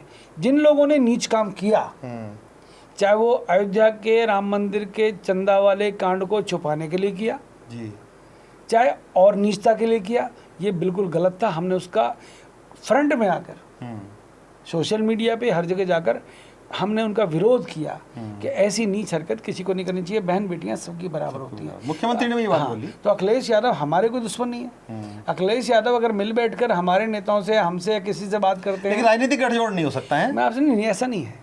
राजनीति में स्थायी दुश्मन कोई था नहीं, होता मतलब नहीं, पॉसिबिलिटी है इसकी। मैं आपसे कह रहा हूँ, अगर अखिलेश यादव किसी को सम्मान देंगे, किसी को भी, तो निश्चित तौर पे जाएंगे। अब हमने सपोज करो हमने देश के रक्षा गृह मंत्री अमित भाई से मीटिंग करनी है। अब मीटिंग करने के लिए सूरजपाल अम्मू को कम से कम लाइन में तो जाना नहीं पड़ेगा, क्योंकि मैं अमित भाई का पार्टी का पुराना कार्यकर्ता हूँ और उनके समय का कार्यकर्ता हूँ। जब अडवाणी जी गांधीनगर से चुनाव लड़ते थे तो मैं उस चुनाव के अंदर मैं गुजरात में रहा करता था। जब 2009 में नरेंद्र भाई मोदी मुख्यमंत्री बनने के लिए गुजरात गए तो सूरजपाल अम्मू भी नरेंद्र भाई मोदी के साथ गए। जयाबेन ठक्कर को इन्होंने बड़ौदा से पार्लियामेंट का चुनाव लड़वाया, तब सूरजपाल अम्मू ने गुजरात में काम किया। मैंने गुजरात में अनेक वर्ष काम किया, परंतु आज अगर कोई अमित भाई के ऑफिस के बाहर या घर के बाहर कोई ये कहे कि सूरजपाल अम्मू जी वेट कर लो, तो मुझे नहीं होगी। अगर मायावती जो 2009 के अंदर मैं उनसे एक बार मिला था, मैं और कपिल देव जी और चेतन शर्मा 2009 में पार्लियामेंट का चुनाव लड़े थे फरीदाबाद पार्लियामेंट से, तो मैं और कपिल देव उनसे मिलने के लिए गए थे और 2009 में हम चेतन शर्मा के लिए पार्लियामेंट की टिकट लाए थे बहुजन समाज पार्टी की। तो हम लोग कपिल देव जी ने ऐसे करके घड़ी देखी कि ऐसा लेट हो गया, रमू जाना था, तो बहन जी ने पूछा क्या हुआ, तो सतीश मिश्रा जो नवनीत सहगल जो पहले ओएसडी हो गए थे मायावती के, ये प्रसार भारती के चेयरमैन है, यही नवनीत, क्योंकि क्रिकेटर है नवनीत, चंडीगढ़ के रहने वाले हैं। तो उस समय बहन जी ने कहा क्या दिक्कत है, तो मैंने कहा बहन जी कपिल देव जी को किसी स्टूडियो में जाना है और उनका शो है। तो उन्होंने अपना 6 सीटर प्लेन, मुख्यमंत्री थी उस समय उत्तर प्रदेश की, उन्होंने अपना 6 सीटर प्लेन कपिल देव के हम लोगों के लिए हमें लखनऊ से दिल्ली ड्रॉप करने के लिए भेजा और अपनी टेबल पर अपने हाथ से उन्होंने हमें खाना खिलाया। जिस मायावती के बारे में ये था कि जो स्वर्ण समाज को अंदर नहीं घुसने देती जूते पहन के, उसी बहन मायावती ने हमको खाना खिलाया टेबल पर बिठाकर। तो हम उनकी कैसे कह दें कि वो स्वर्णों के खिलाफ हैं? बिल्कुल भाई, कपिल देव ब्राह्मण है, सूरजपाल अम्मू क्षत्रिय है और चेतन शर्मा भी पंजाबी ब्राह्मण है। तो हम लोगों ने वो समय देखा है साहब। बिल्कुल। तो हमने अखिलेश यादव को भी देखा, हमने बहन मायावती को भी देखा, हमने सतीश मिश्रा को भी देखा और हमने भाजपा को तसल्ली से, मतलब बैर किसी से नहीं है। बिल्कुल नहीं, जो बुलाएगा सम्मान देगा। कल मेरे साथ अलंकार अग्निहोत्री थे जी, राष्ट्रवादी अधिकार मोर्चा के। हाँ, जो अभी बड़े चर्चा में तो उन्होंने मुझे एक लेटर दिया कि हम आपसे गठबंधन करना चाहते करनी सेना से। मैंने कहा आपका सम्मान है, आप पढ़े लिखे व्यक्ति हैं और आपने बहुत बड़ा निर्णय लिया है, परंतु जहाँ तक ये गठबंधन का विषय है, अभी जल्दबाजी, अभी तो हम यूपी में अपने संगठन को 40 जिलों में करनी सेना काम कर रही है और मैं पूरे उत्तर प्रदेश में पिछले कई महीनों से घूम रहा हूँ। तो अभी ये गठबंधन वाला विषय नहीं है, क्योंकि हम तो पॉलिटिकल पार्टी भी नहीं है अभी, हम तो करनी सेना एक सामाजिक संगठन है जो रजिस्टर्ड है। तो हमने अभी इस बारे में सोचा नहीं है, परंतु अगर वहाँ पर बनिया ब्राह्मण ठाकुर और अगड़े पिछड़े सारे मिलकर चुनाव लड़ते हैं, सभी जातियाँ, उसमें ऐसा नहीं कि हम दलितों को छोड़ देंगे और हम किसी और को छोड़ देंगे। हम तो मुसलमानों को भी छोड़ने वाले नहीं, जो राष्ट्रवादी मुसलमान हैं, जो गाय को माता मानने को तैयार है, जो गाय को राष्ट्रमाता कहने को तैयार हैं, अगर वो मुसलमान भी हमारे साथ आएंगे तो हम 50 सीटों पर वहाँ पर भी किसी को टिकट दे देंगे। तो हमने कहा साहब अभी जल्दबाजी होगा। अलंकार जी बड़े अच्छे व्यक्ति हैं, बहुत अच्छे व्यक्तित्व के धनी हैं। अनिल मिश्रा हैं जो ग्वालियर से हैं, जो राष्ट्रीय विकल्प मोर्चा चला रहे हैं, मेरे मित्र हैं। कई लोग जुड़ रहे हैं कि प्रयास कर रहे हैं, परंतु हम इस बार यूपी के अंदर अपनी उपस्थिति दर्ज कराएंगे और अपनी ताकत का एहसास उन घमंडी लोगों को जरूर कराएंगे जो आज हमसे कन्नी काट रहे हैं, जिन्होंने हमारा सत्ता में आने के लिए दुरुपयोग किया वर्षों, सदियों कह सकता हूँ। 35 साल बहुत होते हैं साहब। बिल्कुल, एक पूरी आधी जिंदगी हमने अपना, मैं कहना नहीं चाहता आपके स्टेट मिरर के सामने, हमने अपने परिवार में अपने बच्चों का लालन पालन ढंग से नहीं किया। हमने कभी अपना व्यापार देखा नहीं, किसान के बेटे हैं, फौजी के बेटे हैं, पापा आर्मी में थे, फिर आगे आप खेतों में काम करते थे, हमने खेतों में काम किया साहब। हमने कभी अपना व्यापार को नहीं बढ़ाया, हमने अपने बच्चों को ठेके नहीं दिलाए, पेट्रोल पंप नहीं दिलाए, हमने मनोहर लाल खट्टर की तरह ओएसडी झारखंड से नहीं बुलाए, हम लोगों ने ठेके अपने मिलने वालों को नहीं दिलाए, हमने सब भाजपा की सेवा की। रिजल्ट मिला सिर्फ अपमान, और अपमान के अलावा कुछ नहीं। बहुत सारी बातें हैं, परंतु अब हम अपमान सहने का काम नहीं करेंगे, जवाब देंगे। सूरजपाल जी, एक सवाल ये भी उठता है कि लगातार आप क्षत्रियों की तो बात करते ही रहते थे, लेकिन आपने ब्राह्मणों को लेकर भी एक बड़ी बात बोली कि ब्राह्मण हमारे दादा हैं, उनके खिलाफ बोलने वालों के जो अगर अनर्गल बात करेंगे उनकी ज़बान खींच लेंगे। ये बहुत एक कंट्रोवर्शियल बयान भी रहा आपका और कई तरह के इसके मायने निकाले गए। क्या ये एक नैरेटिव सेट करने का प्रयास था आपकी तरफ से कि नहीं, हम लोग ब्राह्मणों को या जितने भी अगड़े हैं सबको साथ लेकर चलने जाते हैं? बहुत बड़ा विषय चलता है कि परशुराम ने क्षत्रियों का संहार कर दिया पृथ्वी से, कई पीढ़ियां खत्म की। हाँ, ये बहुत बड़ा नैरेटिव सेट किया गया हमारे विरोधियों के द्वारा। ऐसा ना कभी था ना हुआ जी। जो राक्षस प्रवृत्ति के लोग थे उनसे भगवान परशुराम, मैं भगवान परशुराम बोल रहा हूं, जी, अवतार थे वो शंकर भगवान के, वो उन्होंने ऐसा किया। परंतु भगवान परशुराम के जो परिजन, जिनको अभी ब्राह्मण कहते हो आप, हम उनको दादा कहते हैं, हम उनको भगवान ही मानते हैं, हम उनके पैर छूते हैं। हमको शस्त्र और शास्त्रों की अगर किसी ने शिक्षा दी है, अगर मैं राम के पिता दशरथ के गुरु थे वशिष्ठ, और वशिष्ठ ने जो शस्त्र विद्या राम को, लक्ष्मण को, भरत शत्रुघ्न को सिखाई, उसी पर वो चले और उन्होंने राक्षसों का संहार किया। मैं महाभारत में अगर बात करूं गुरुद्रोण की, तो वो भी तो ब्राह्मण थे जी। अश्वत्थामा उन्हीं के पुत्र थे। तो हम लोगों ने ब्राह्मणों का हमेशा सम्मान किया है। आज भी ब्राह्मणों के हम लोग पैर छूते हैं, कोई और छुए ना छुए। जी, बिल्कुल। सूरजपाल अम्मू, उसका परिवार और क्षत्रियों ने हमेशा ब्राह्मणों को सम्मान दिया है। अगर कोई ब्राह्मणों की बहन बेटियों के बारे में अपशब्द बोलेगा तो निश्चित तौर पे सरेआम, अगर हमको कानून भी हाथ में लेना पड़ेगा तो हम लेंगे। हलक की बात नहीं, गर्दन तक उतारने का काम हम कर सकते हैं। हमारे सामने कोई गलत काम करेगा, हम क्षत्रिय हैं साहब। लेकिन ये आरोप लगा कि आप जो बात कह रहे हैं क्षत्रिय हैं, जाहिर तौर पर कि एक अलग उनका नहीं, हम ब्राह्मणों को अपमान बर्दाश्त कर सकते नहीं कर सकते। हम किसी गरीब दलित के साथ अगर गलत होगा तो वो भी बर्दाश्त नहीं करेंगे। अगर किसी गरीब निर्धन ब्राह्मण या कोई निर्धन बनिया पंजाबी कोई भी जाति का होगा उसके साथ कोई अत्याचार करेगा वो भी हम बर्दाश्त नहीं करेंगे। लेकिन लगातार ये बात उठी है मूसा साहब की, क्योंकि आप राजनीति में उतर रहे हैं और बहुत से लोगों ने बोला कि ये तो पॉलिटिकल स्टंट की तरह बात कर रहे हैं अपना, कि अभी चूंकि इनको लोगों को जोड़ना है, वोट लेना है, इसलिए इस तरह की बात कर रहे हैं आप लोग। देखिएगा, जहाँ तक राजनीति की बात है, मैं राजनीति में तो 37 साल पहले आ गया था 1989 के अंदर सोना। अब चुनावी राजनीति माना। हाँ, सुनिएगा, अब मैंने फ्रंट में आके बोलना शुरू कर दिया तो उनको तकलीफ हो गई, जो कभी मेरे घर के बाहर बैठा करते थे। अब उनको तकलीफ होगी, यार ये आदमी राजनीति में कैसे आ रहा है। अब मेरे ही साथी नेताओं को, क्षत्रिय नेताओं को, बड़ों को लगने लगा रही है तो चुनाव लड़ने की बात कर रहा है, हमारी भाजपा में दुकान बंद हो जाएगी। उन लोगों को तकलीफ होनी शुरू हो गई। उनको तकलीफ होनी चाहिए, होनी भी चाहिए। जोर का झटका धीरे से लगना चाहिए। हम लोग कब तक गुलामी करेंगे भाई? तुमको गुलामी करनी करो। हम लोग चुनाव लड़ रहे हैं, हारे जीते वो हमारी किस्मत। बिल्कुल। अगर हम कुछ बोल रहे हैं, ब्राह्मणों के सम्मान के लिए बोल रहे हैं, अगर हम निर्धन ब्राह्मण के लिए आरक्षण मांग रहे हैं, निर्धन अग्रवाल बनिए के लिए आरक्षण मांग रहे हैं, निर्धन पंजाबी के लिए आरक्षण मांग रहे हैं और आर्थिक आधार पे आरक्षण के अंदर जो त्रुटियां उनको ठीक करने के लिए बात कर रहे हैं, तो उनको अगर राजनीति लगती है तो हम राजनीति कर रहे हैं। हमको आर्थिक आधार पर आरक्षण दिया ना आपने, परंतु जो उसके अंदर शर्तें नियम तय करे वो गलत किए। उनको ठीक कर दो भैया। आर्थिक आधार पे आरक्षण आपने 10% दिया, उसको ठीक कर दो मोदी जी। आप ओबीसी करते हो ना, अभी हमारी तरफ भी देख लो ना, हमने किसकी भैंस खोल रखी है, हमने किसका क्या बिगाड़ रखा है जी। अमित शाह जी भी तो अग्रवाल समाज से आते, बनिए है ना, वो कहते हैं मंच पे बनिया हूँ। मैं ठाकुर क्यों ना कहूँ अपने आप को भैया?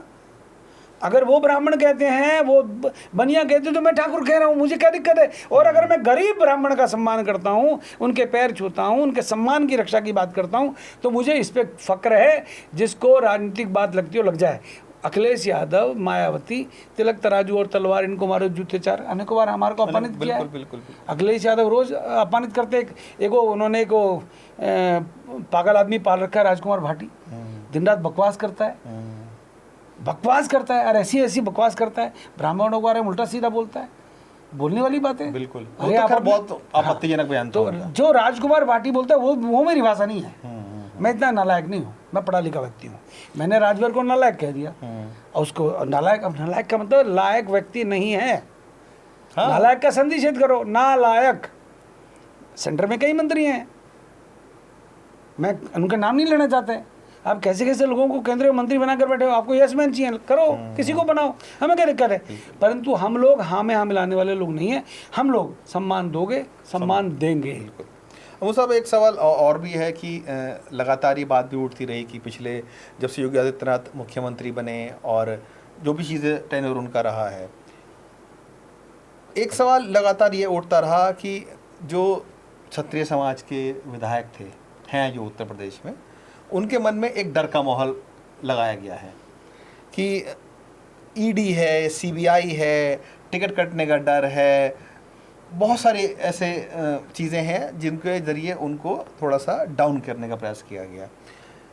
क्या आपको लगता है कि जनप्रतिनिधियों की आवाज़ बनकर कैमरे पे बोलेंगे तो दिक्कत हो जाएगी, या फिर अन्याय होता सहते रहें?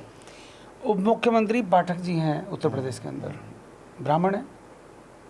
अनेक क्षत्रिय मंत्री हैं उत्तर प्रदेश में, केंद्र में हैं, कई राज्यों में हैं। सुक्खू कांग्रेस से हैं, हिमाचल के मुख्यमंत्री हैं, क्षत्रिय हैं। धामी साहब हैं,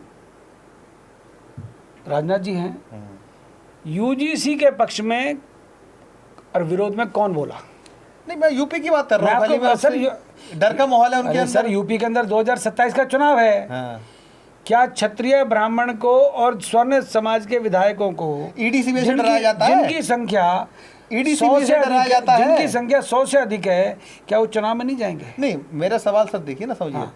क्या उनको ईडी सीबीआई का डर दिखाया जाता है, देखिएगा मैं- टिकट कट जाएगा ये बहुत डराया जाता है? आपको एक छोटी सी मैं सवाल पूछ रहा हूँ, मैं आपसे बात कर रहा हूँ, खुल के बोल रहा हूँ। जी जी जी। अगर कोई सूरजपाल अम्मू को डराएगा तो भाई जो मेरे यहाँ दिख रहा है, जेब में दिख रहा है, वही मेरे घर पे पड़ा होगा, फालतू पड़ा होगा।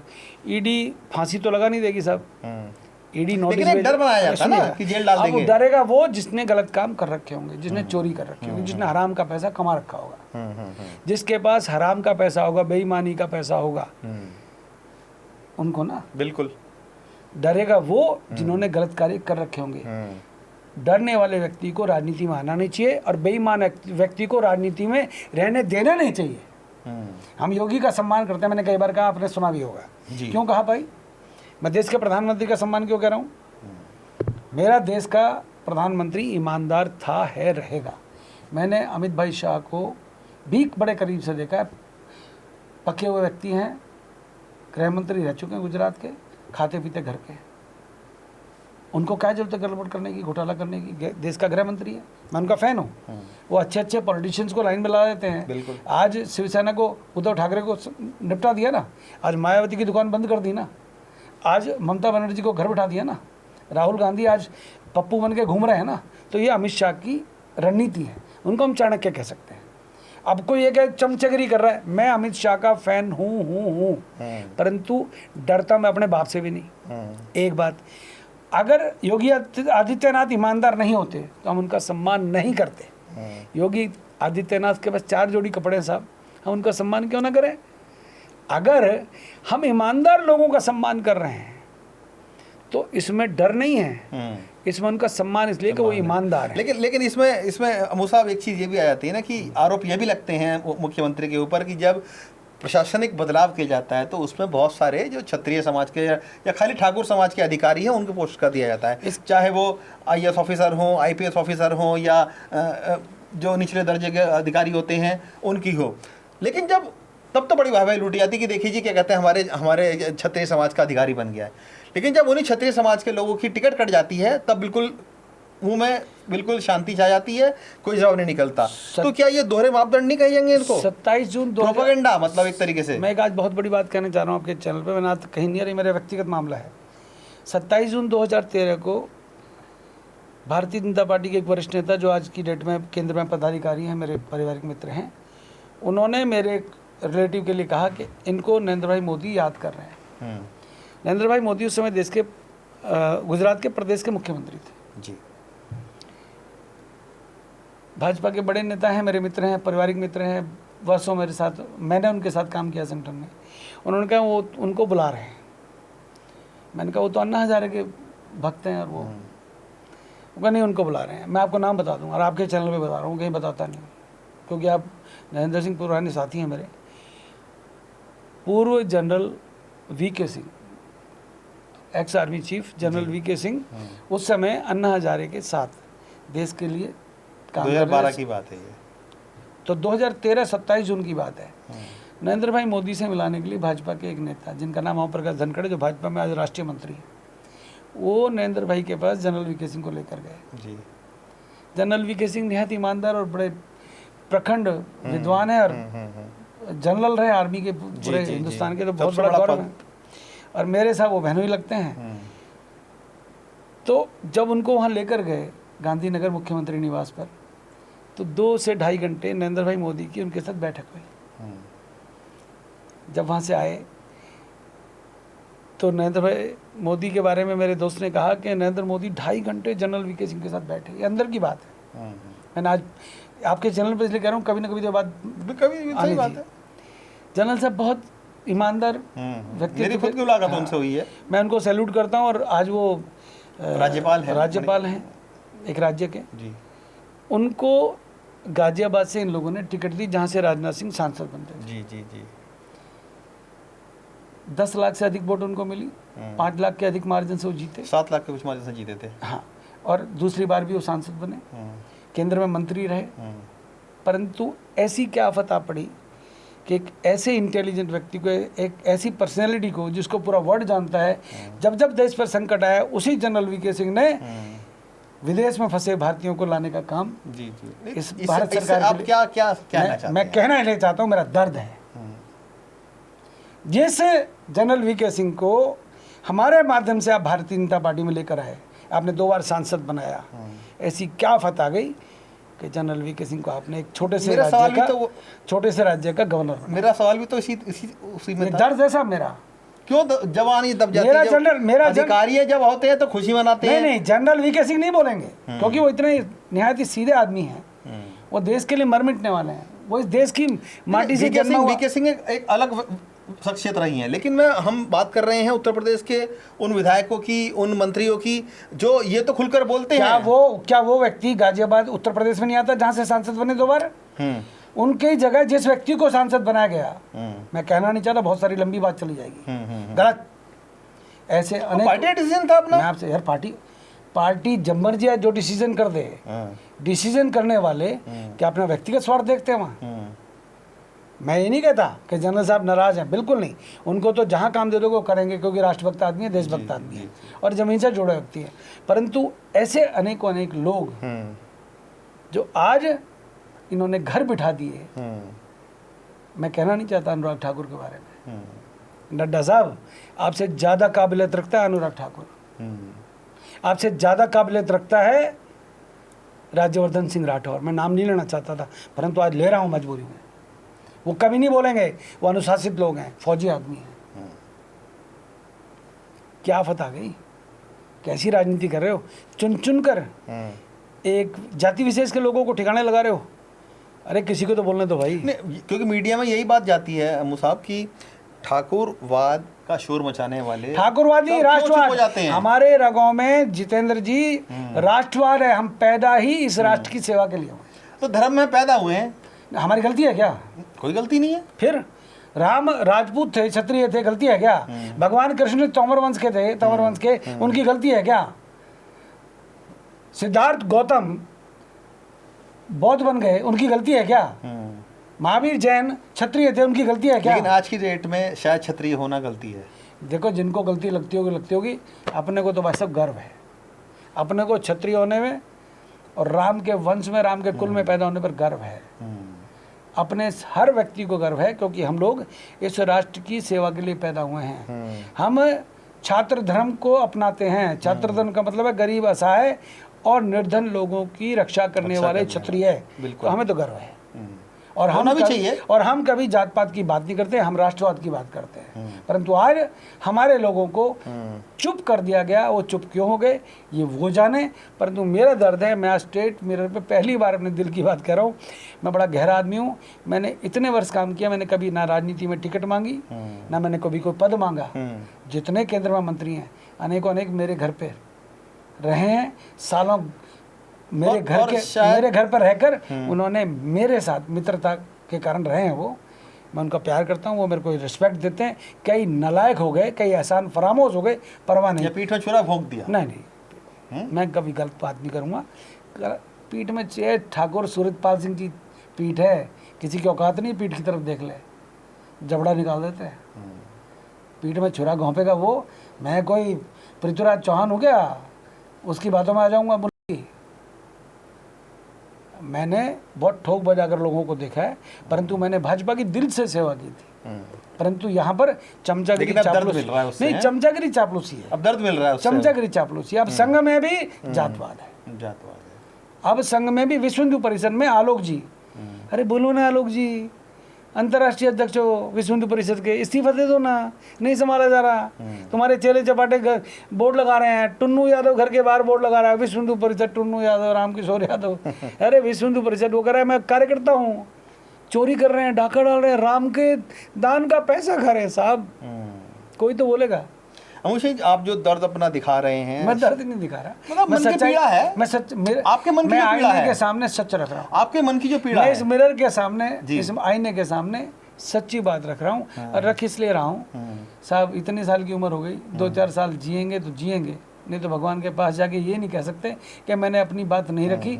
साहब, आप जो बात कह रहे हैं कि शायद एक मन की पीड़ा भी है कि जो भी आपने पिछले राजनीति की और जो अब चीज़ें हो रखी हैं, यही कारण है कि उत्तर प्रदेश की राजनीति में हम जो एक नया गठजोड़ देख रहे हैं, राजा भैया, ब्रजभूषण शरण सिंह, सूरजपाल सिंह अम्मू, ब्रजेश सिंह, ये लोगों को साथ आना पड़ा है और स्वाभिमान की लड़ाई लड़ रहे हैं। क्या स्वाभिमान की लड़ाई है या ज़मीन पर भी एक्टिविटी कुछ नजर आएगी आपकी, या कुछ असर पड़ेगा इसका चुनावों में? आपने कहा साथ आए, अभी हम साथ ना बैठे हैं ना चर्चा हुई है, परंतु वो लोग वरिष्ठ लोग हैं, उनके साथ अगर बैठना पड़ा तो हम बैठेंगे, पहली बात। और बैठना भी चाहिए जी, परंतु केवल राजपूत बैठेंगे ऐसा नहीं होना चाहिए। इसमें सर्व समाज को, सभी जातियों को साथ लेना पड़ेगा, प्रमुख लोगों को साथ लेना पड़ेगा, प्रमुख दलों को भी साथ लेना पड़ेगा।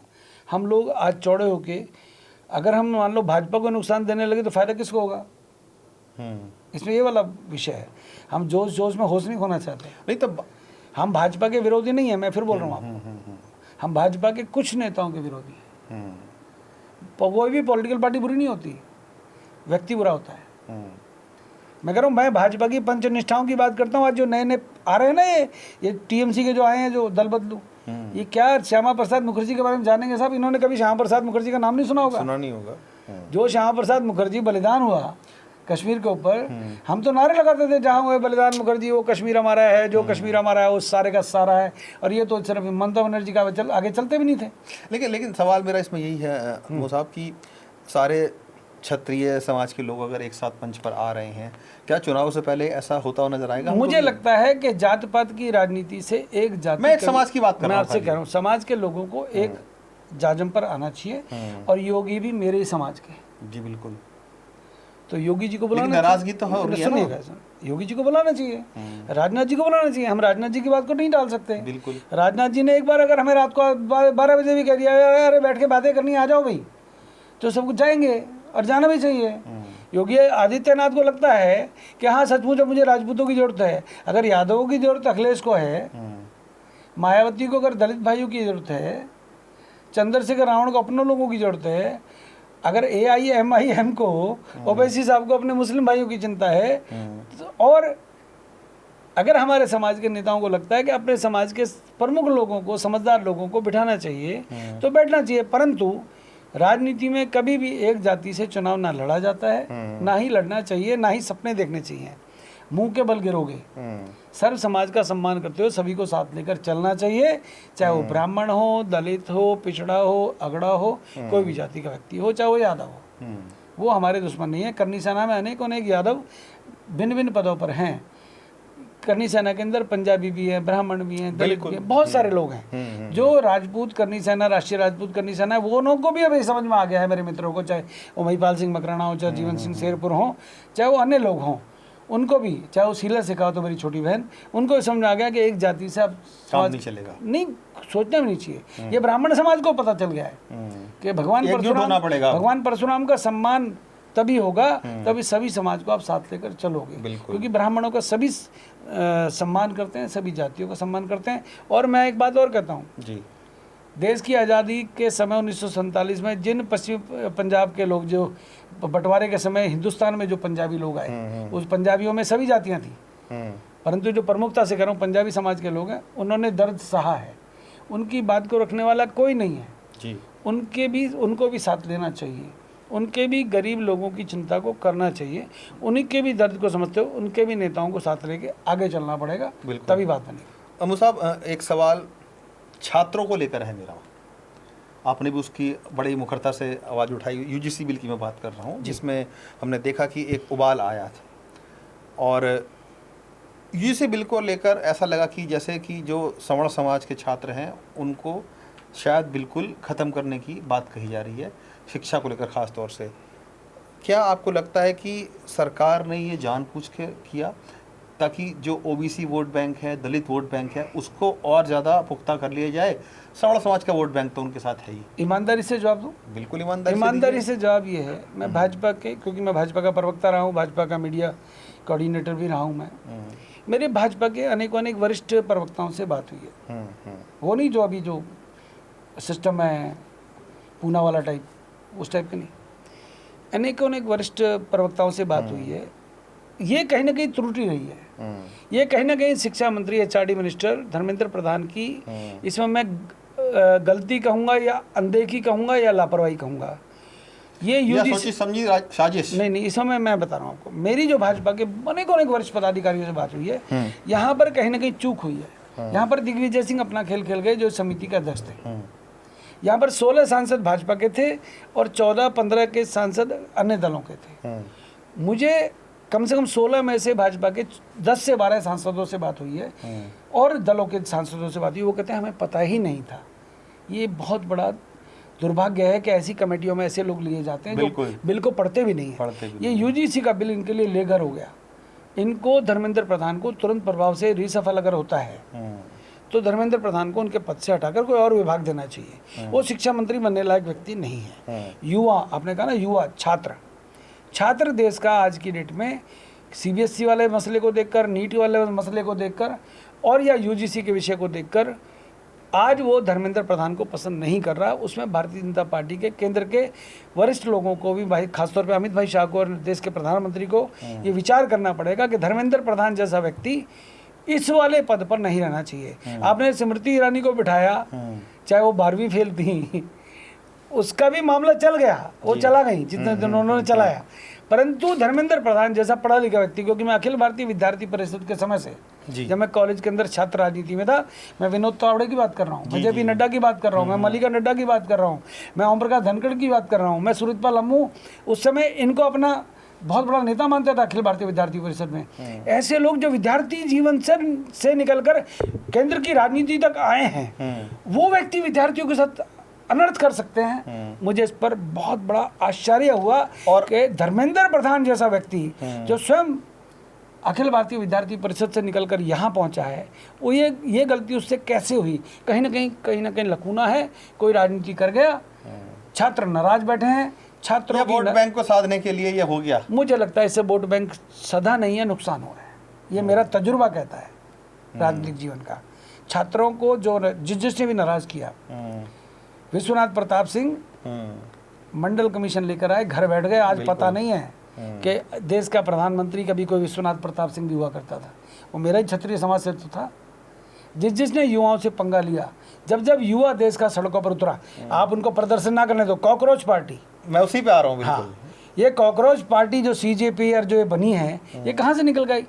ये यही है ना, ये यूजीसी का गुस्सा, ये नीट का गुस्सा, ये अनेकों अनेक पेपर लीक का गुस्सा, ये अनेकों अनेक जो आपकी जो भर्तियां होती है उनके जो पेपरों की जो लीकेज होती है, उनका गुस्सा जो है वो कॉकरोच सीजेपी बनकर आया है। आप समर्थन करेंगे इस पार्टी? बिल्कुल, नेवर नेवर नेवर। मैं पढ़ा लिखा व्यक्ति हूँ, क्या ये कॉकरोच पार्टी होती है?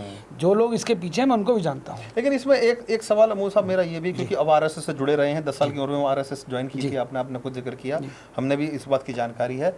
लेकिन बहुत सारे मुद्दों पर हमने देखा है, जब युवाओं की बात आती है या बहुत सारी चीज़ें ऐसी हैं जिनमें आरएसएस को अपनी बात रखनी चाहिए, लेकिन आरएसएस बिल्कुल चुप्पी साध कर बैठा रहा इस पूरे मुद्दे पर। कहीं ना कहीं बहुत बड़ा सवालिया निशान लगा है। देखो, 3 बातें हैं।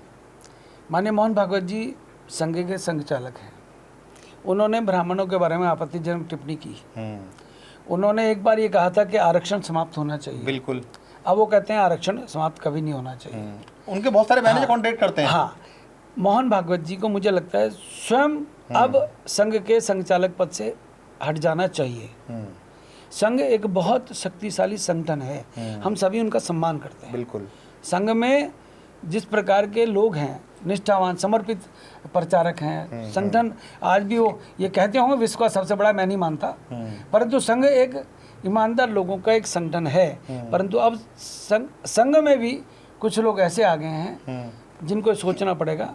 मेरे बहुत साथी मित्र हैं जो प्रचारक हैं, जो आज राष्ट्रीय स्तर पर अच्छे पदों पर हैं, मैं उनसे भी अनुरोध करूंगा, कोई तो बोलो भाई, आप प्रचारक हो, आप तो हमको शिक्षा देने वाले हो, आपने हमारे को आईटीसी कराई, आपने हमें ओटीसी कराई, हमारे बच्चों को भी संघ की शाखाओं में लेके गए, हमें नमस्ते सदा वत्सले मातृभूमि तदा हिंदू भूमि सुखमूर्ति, तो तुम ये प्रार्थनाएं आपने रटाई हमको, हमें संघ दक्ष करना सिखाया हमें, परंतु अब संघ में मुझे लगता है चापलूसी हावी हो गई है। संघ प्रमुख मोहन भागवत साहब दत्तात्रेय होसबोले, जो कि 2nd नंबर माने जाते हैं, पिछले कुछ सालों में इनके स्टैंड में ही बदलाव आया है। किसको लेकर? पाकिस्तान को लेकर। 2022 का उनका बयान है कि जब मोहन भागवत साहब ने एक बात बोली और ये कहा कि जो 1947 की संधि है पार्टीशन वाली, उसको ख़त्म कर देना चाहिए, यानी कि पाकिस्तान को कैप्चर कर लेना चाहिए, इस तरह की बात उन्होंने कही। लेकिन अभी पिछले दत्तात्रेय होसबोले साहब ने भी कुछ थोड़े टाइम पहले की बात थी कि पाकिस्तान से बात होनी चाहिए, हम पड़ोसी नहीं बदल सकते, दोस्त बदल सकते हैं। अभी भागवत साहब का बयान आया कि हमें दरवाजे खुल के रखने चाहिए, बात करनी चाहिए। ये दोहरे मापदंड क्यों सामने आ रहे हैं? क्या आरएसएस का जो पाकिस्तान प्रेम है वो जाग खड़ा हुआ है या आप कुछ और देखते हैं? देखो, आपने बहुत बड़ी बात कही। आपने लाल कृष्ण अडवाणी का जीवन तबाह कर दिया, उनको घर बिठा दिया, कारण कि उन्होंने जिन्ना की तारीफ की थी। आपने माननीय जसवंत सिंह जो वित्त मंत्री थे वाजपेयी जी की सरकार में जी, उनको इतना टॉर्चर किया कि वो कोमा में चले गए, अब उनका देहांत हो गया। उनकी गलती केवल ये थी ना कि वो पाकिस्तान की तारीफ करने लगे थे, जिन्ना टाइप की जी। अगर कोई ऐसा कर रहा है या उन्होंने किया है तो मुझे लगता है वो अपने पैरों पर कुल्हाड़ी मार रहे हैं। ये इससे बड़ा गुनाह कोई नहीं हो सकता संघ का, अगर कोई स्वयंसेवक इस प्रकार की बातें करता है तो। संघ की पृष्ठभूमि देश की आज़ादी के बाद नरसंहार पर टिकी हुई है। संघ की 1925 के अंदर स्थापना हुई, 6 दिसंबर 1925 को। माननीय डॉक्टर केशवराव बलीराम हेडगेवार जिन्होंने संघ की स्थापना की 5 स्वयंसेवकों को लेकर जी। माने गुरुजी की बात मैं करूं, मैं करना नहीं चाहता, बहुत लंबी बात हो जाएगी, परंतु मैं जिस डॉक्टर केशवराव बलीराम हेडगेवार को सैल्यूट करता हूं, जिनका नाम लेते ही अलग से एक जोश आता है और एक आदर भाव उनके प्रति हमारे मुख से निकलता है, हमारी आंखों से झलकता है। उन्होंने कभी ऐसे स्वयंसेवक की कल्पना नहीं की थी। पर एक बात मैं कहना चाहता हूँ, उन 10 लाख परिवारों से पूछो 1947 के बंटवारे के समय जिनके बालकों को, माँ को, बेटों को, बहनों को काट दिया गया, बलात्कार कर दिया गया, लूट लिया गया, अनेक लाखों परिवार आज भी रेफ्यूजी के नाम से लोग उनको बुलाते हैं। उनके दिल से पूछो, उनके दिल का दर्द जानो, तब पाकिस्तान की से बात करने की बात करो। अगर आप ऐसी नीच बातें कर रहे हो, मेरे को देश में रहने वाले मुसलमान से इतनी नफरत नहीं है, परंतु उन पाकिस्तानी मुसलमानों से नफरत है जिन्होंने मेरी देश की बहन बेटियों को अपमानित किया, बलात्कार किया, लूटा खसोटा और उनको गरीब बनाकर भेजा ट्रेनों में भर भर के। अगर उनकी कोई बात करता है तो उससे बड़ा नीच काम कोई नहीं हो सकता। राजनीति जाए भाड़ में।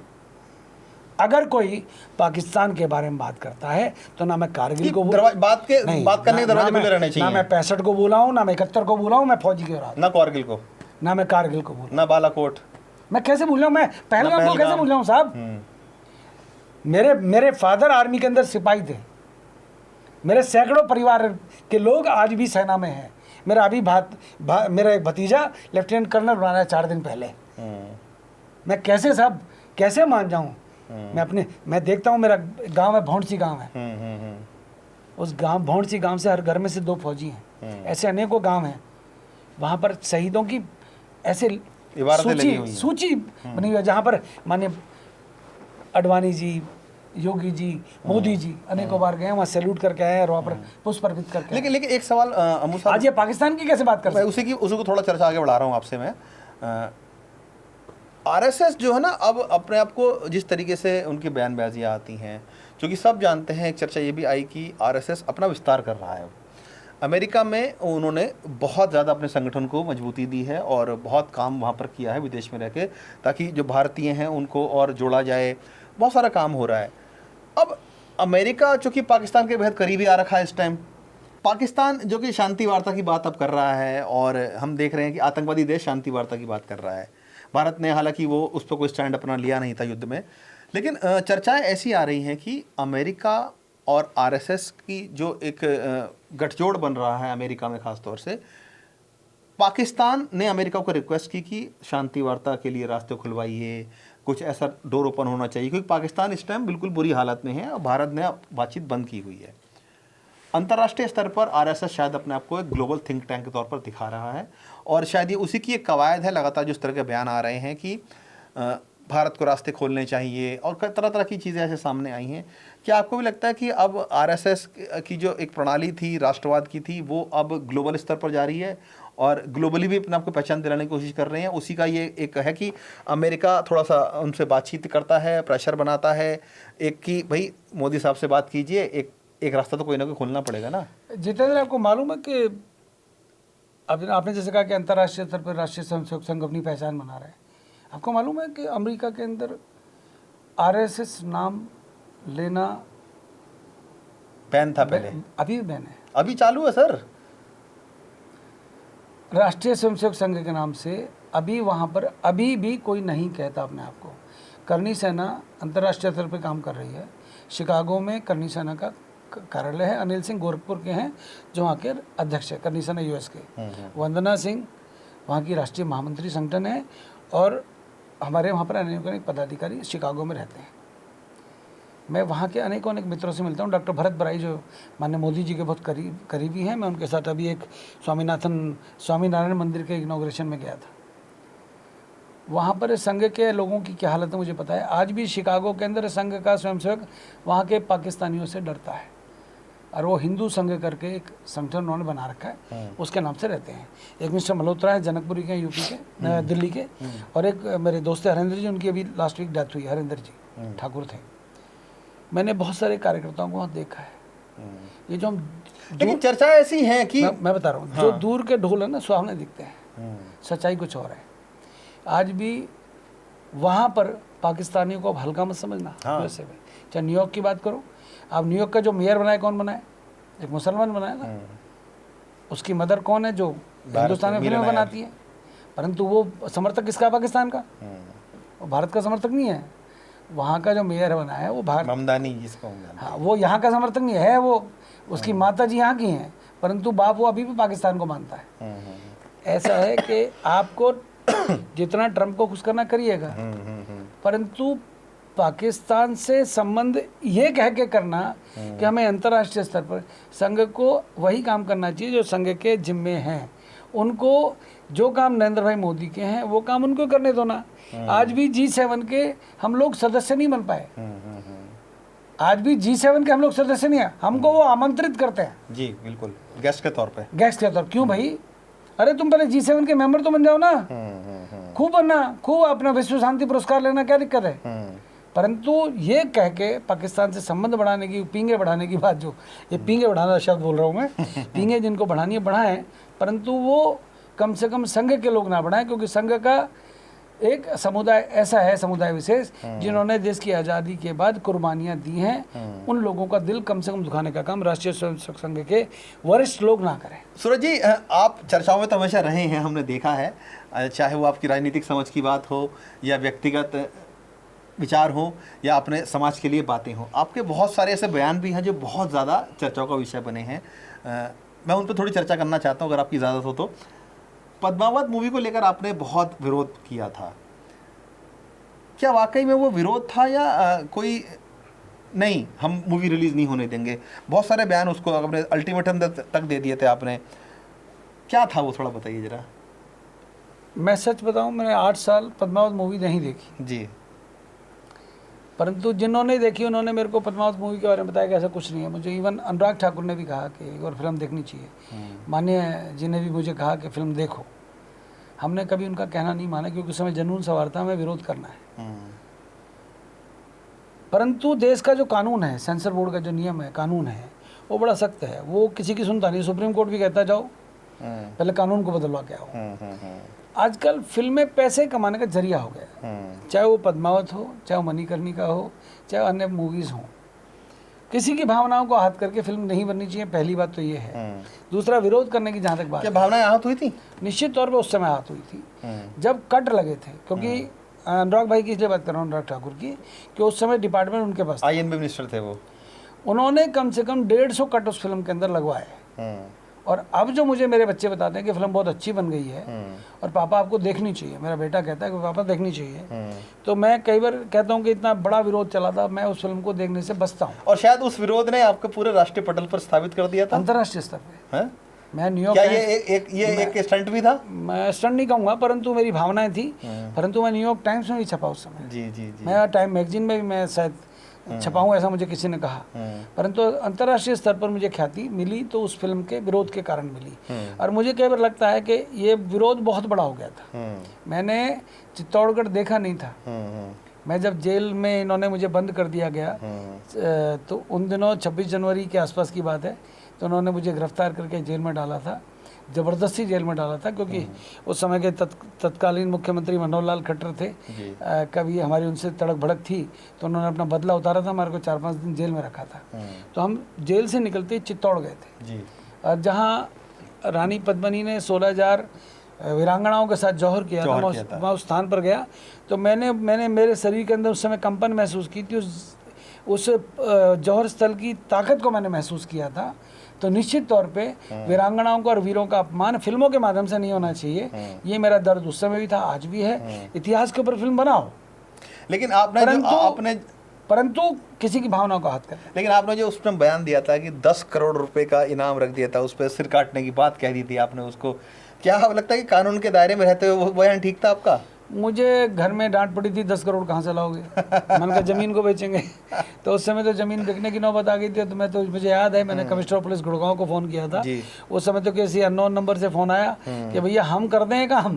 तो मैंने पुलिस कमिश्नर को कहा कि भैया इस नंबर से फ़ोन आया है, ज़रा देखो ऐसा ना हो भंसाली साहब को हमारे कारण का नुकसान हो जाए। तो कई बार कुछ जो बयान होते हैं वो जोश में भी हो जाते हैं, और कई बार होश भी इंसान खो देता है जब समाज के और इतिहास के वर्चस्व की बात आती है, इतिहास के गौरव की बात आती है। तो हमने अपने गौरव को बचाने के लिए उस समय जो किया वो उचित था, हमें उसमें कोई रिग्रेट नहीं है। नो, बिल्कुल नहीं है। चलिए, दूसरा मेरा एक सवाल, आपका एक बयान बहुत ज़्यादा जो कि चर्चाओं में रहा, पटौदी महापंचायत में आपने जो बात कही कि 20 बच्चे पैदा करने वाले बयान को लेकर, क्या ज़रूरत थी बात बोलने की? देखिएगा, मेरे ऊपर सुप्रीम कोर्ट तक में केस गया, हाई कोर्ट तक भी चला जी, और उस समय के जो हालात थे, आपको पता नहीं है मेवात की क्या हालत है। मेवात के अंदर आज भी हिंदू अल्पसंख्यक है। जहाँ पर हिंदू 40% होता था, वहाँ पर हिंदू अब 7 से 8% है। बहुत भड़काऊ भाषण था आपका। सुनिएगा, मैं आपसे क्या कर रहा हूँ। मेरे गरीब हिंदू की बेटी को आज भी वहाँ पर ज़बरदस्ती उठाकर उसके साथ गलत काम होते हैं। आज भी वहाँ पर गाय को सूरज की जब पहली किरण निकलती है तो वहाँ पहाड़ों पे काट दिया जाता है। आज तो थोड़ा सख्ती है, परंतु आज भी गो कसी वहाँ पर रुकी नहीं है। गो हत्याएँ हो रही हैं। कि मेरी बात किसी को बुरी लग जाएगी, वैसे तो वहाँ पर जो अभी एक IPS अधिकारी हैं मिस्टर जैन हैं, बड़े सख्त हैं और उन्होंने बहुत काफ़ी कंट्रोल किया है। परंतु उस समय की स्थिति ये थी कि वहाँ पर मेवात के अंदर, मेवात का मतलब ये नहीं है सिर्फ हरियाणा का मेवात, वो भरतपुर भी है, वो मथुरा के आसपास का क्षेत्र भी है, और राजस्थान का भिवाड़ी और ये तिजारा वाला क्षेत्र भी है जहाँ से बालकनाथ जी विधायक हैं। तो उस मेवात के अंदर आज भी हिंदुओं के साथ अपमानजनक काम होते हैं। आज भी हिंदुओं के साथ वहाँ पर अन्याय होता है। अगर वहाँ पर हिंदू कोई बोलता है तो उसके साथ बहुत ज़्यादा अत्याचार होता है। तो हमें अगर उन पीड़ित हिंदुओं की आवाज़ उठाने के लिए तो हम अपनी बात को रखेंगे। एक उस समय एक खेड़ा खलीलपुर गांव के अंदर घटना हुई थी, जब मूछें काटी गई थी खेड़ा खलील, और वहाँ पर इंड्री के अंदर पंचायत भी हुई थी। अपन इंड्री के पंचायत को भूल गए। वहाँ पर एक हिंदू बच्ची के साथ, हिंदू बच्ची जब अपने बाथरूम में स्नान करने जाती थी तो कोई मुस्लिम लड़के वहाँ पर ताका झांकी करते थे। उनको लेकर कुछ विवाद हुआ था, तब वहाँ पर एक घटना हुई थी जिसमें एक हत्या भी हुई थी। तो हम लोग जब बोलते हैं ना साहब, हम तब बोलते हैं जब हमें सच्चाई पता होती है। लेकिन उससे सांप्रदायिकता भी तो बिगड़ती है ना। नहीं, संप्रदाय ओबीसी इनका बाप लगता है कि वो आए दिन उल्टा सीधा बोलता रहता है। अकबरुद्दीन हमें रोज चैलेंज करता है, ये भड़काऊ भाषण नहीं है। आए दिन वो आप हमारी, तो आप में रूम में अंतर क्या रहेगा? मैं आपसे कह रहा हूँ अंतर तो बहुत है ना जी। हम खानदानी लोग हैं, इनके तो बाप का पता नहीं है, इनको तो ये नहीं पता इनका आगे भी कौन और पीछे कौन। हमारे तो खानदान का तो पता है कम से कम। ऐसे लोग जो आज भी जो जगह जगह बकवास करते घूम रहे हैं, हिंदुओं को आज भी अपना भाई मानने को तैयार नहीं है। जब भी इनका बस चले ओबीसी बंधुओं का, ये हिंदुओं को टारगेट करते हैं। आज भी केवल ये मुसलमानों की बात करते हैं। मैंने कभी नहीं कहा कि हम मुसलमान हमारे भाई नहीं है।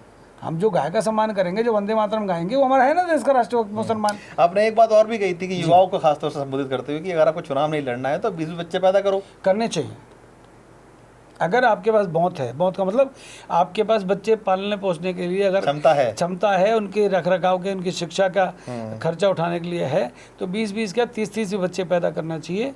मैं इस बात को इसलिए कह रहा हूँ कि मैं जानता हूँ इस देश के अंदर 10 साल, 15 साल, 20 साल के बाद क्या होने वाला है। कभी ऐसा ना हो कि हिंदू अल्पसंख्यक रह जाए और मुसलमान बहुसंख्यक हो जाए। मुसलमान वो जो आज भी पाकिस्तान को अपना बाप मानते हैं, तो उनसे निपटने के लिए अपने को अगर 20-20 बच्चे पैदा करने चाहिए तो करने चाहिए, उसमें कोई आपत्ति नहीं है, क्योंकि उनके लिए अल्लाह की देन है, हमारे लिए भगवान की देन नहीं हो सकती क्या। हमको बच्चे पैदा करने में ये नहीं सोचना चाहिए कि हम ही को ही केवल परिवार नियोजन का पालन करना है। अगर हमारे अंदर क्षमता है बच्चों को पालने पोसने की, उनके रखरखाव की, तो हमको बच्चा पैदा करने में ये नहीं सोचना चाहिए। पॉलिटिशियन तो सोच लेता है कि 2 से अधिक बच्चे पैदा नहीं कर सकते क्योंकि चुनाव नहीं लड़ पाएंगे, पंचायत का, विधायक का, ये सब। अगर जिनको चुनाव नहीं लड़ना, बच्चे खूब पैदा करो, 20-20 पैदा कर ले। अरे घर के अंदर बच्चा है ना, घर के अंदर 10-20 बच्चे खेलेंगे, अच्छे लगेंगे। तो मुझे लगता है कि कुछ बातें हमारी इसलिए भी ठीक है कि मुझे मेरे देश की भी चिंता है, मुझे मेरे राष्ट्र की भी चिंता है, कहीं मेरा देश का हिंदू अल्पसंख्यक ना हो जाए, इसलिए वो वाली मैंने बात की थी और अभी भी कहता हूँ और कहता रहूँगा। फिर अंतिम सवाल है आपसे, उसका रैपिड फायर राउंड हम खेलेंगे। अमू जी, 35 साल आपने बीजेपी में दिए, आरएसएस से जुड़े रहे आपको, लेकिन आपने एक झटके में छोड़ दिया जी। क्या आपको एक अपनी दिशा तय करनी थी आगे चल के, या नाराज़गी थी, या आपको लगा कि नहीं, चूँकि बीजेपी में रह के तो शायद मुझे चुनाव लड़ने का मौका मिलेगा नहीं, इसलिए मैं अपना संगठन पहले से ही मजबूत है उसको और मजबूत करते हैं, और जो समीकरण बने हुए हैं उसको मैं आगे लेके चलता हूँ और बीजेपी को छोड़ देते हैं। भाजपा में अब कार्यकर्ता का सम्मान नहीं, कैडर बेस पार्टी कहा करते थे, अब वो सिस्टम नहीं रहा भाजपा में। अब भाजपा में दल बदलुओं का सम्मान है। पुराने कार्यकर्ता को ये समझते हैं कि ये तो पड़ा है, ये कहाँ जाएगा। हम लोग स्वाभिमानी कार्यकर्ता हैं, भाजपा के रहे हैं जी। भाजपा में रहते हुए हम स्वाभिमान को जिंदा रखा, परंतु संगठन की सेवा हमने दिल से की।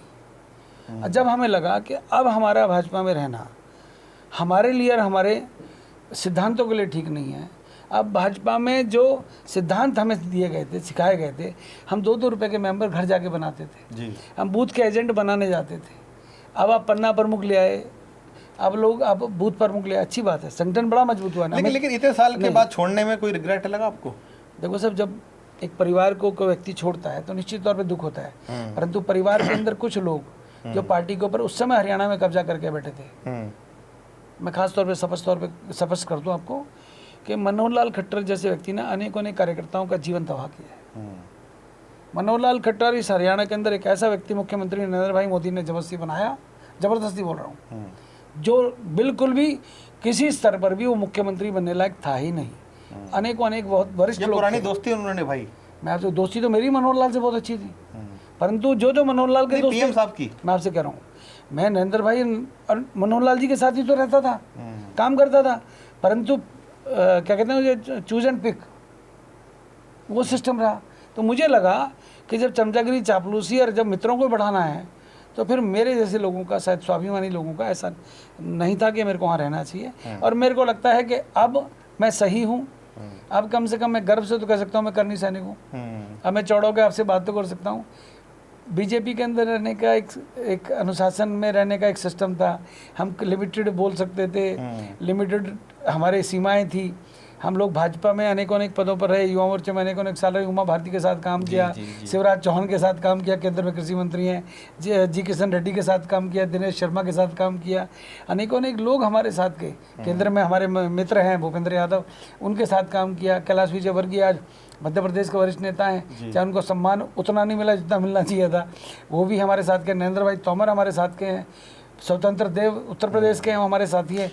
अनेक लोग जो आज केंद्र में सत्ता में हैं। मतलब समय की मांग के अनुसार आपने अपने आप को बदल लिया है? नहीं, बदल नहीं लिया साहब, चमचगरी चापलूसी नहीं होती, परंतु मैं अमित शाह का फैन हूँ। कांग्रेस मुक्त भारत उन्होंने करने का जो प्रण लिया हुआ है, मुझे उनके लिए उनको साधुवाद है, क्योंकि कांग्रेस मुक्त इस देश को होना बनता है।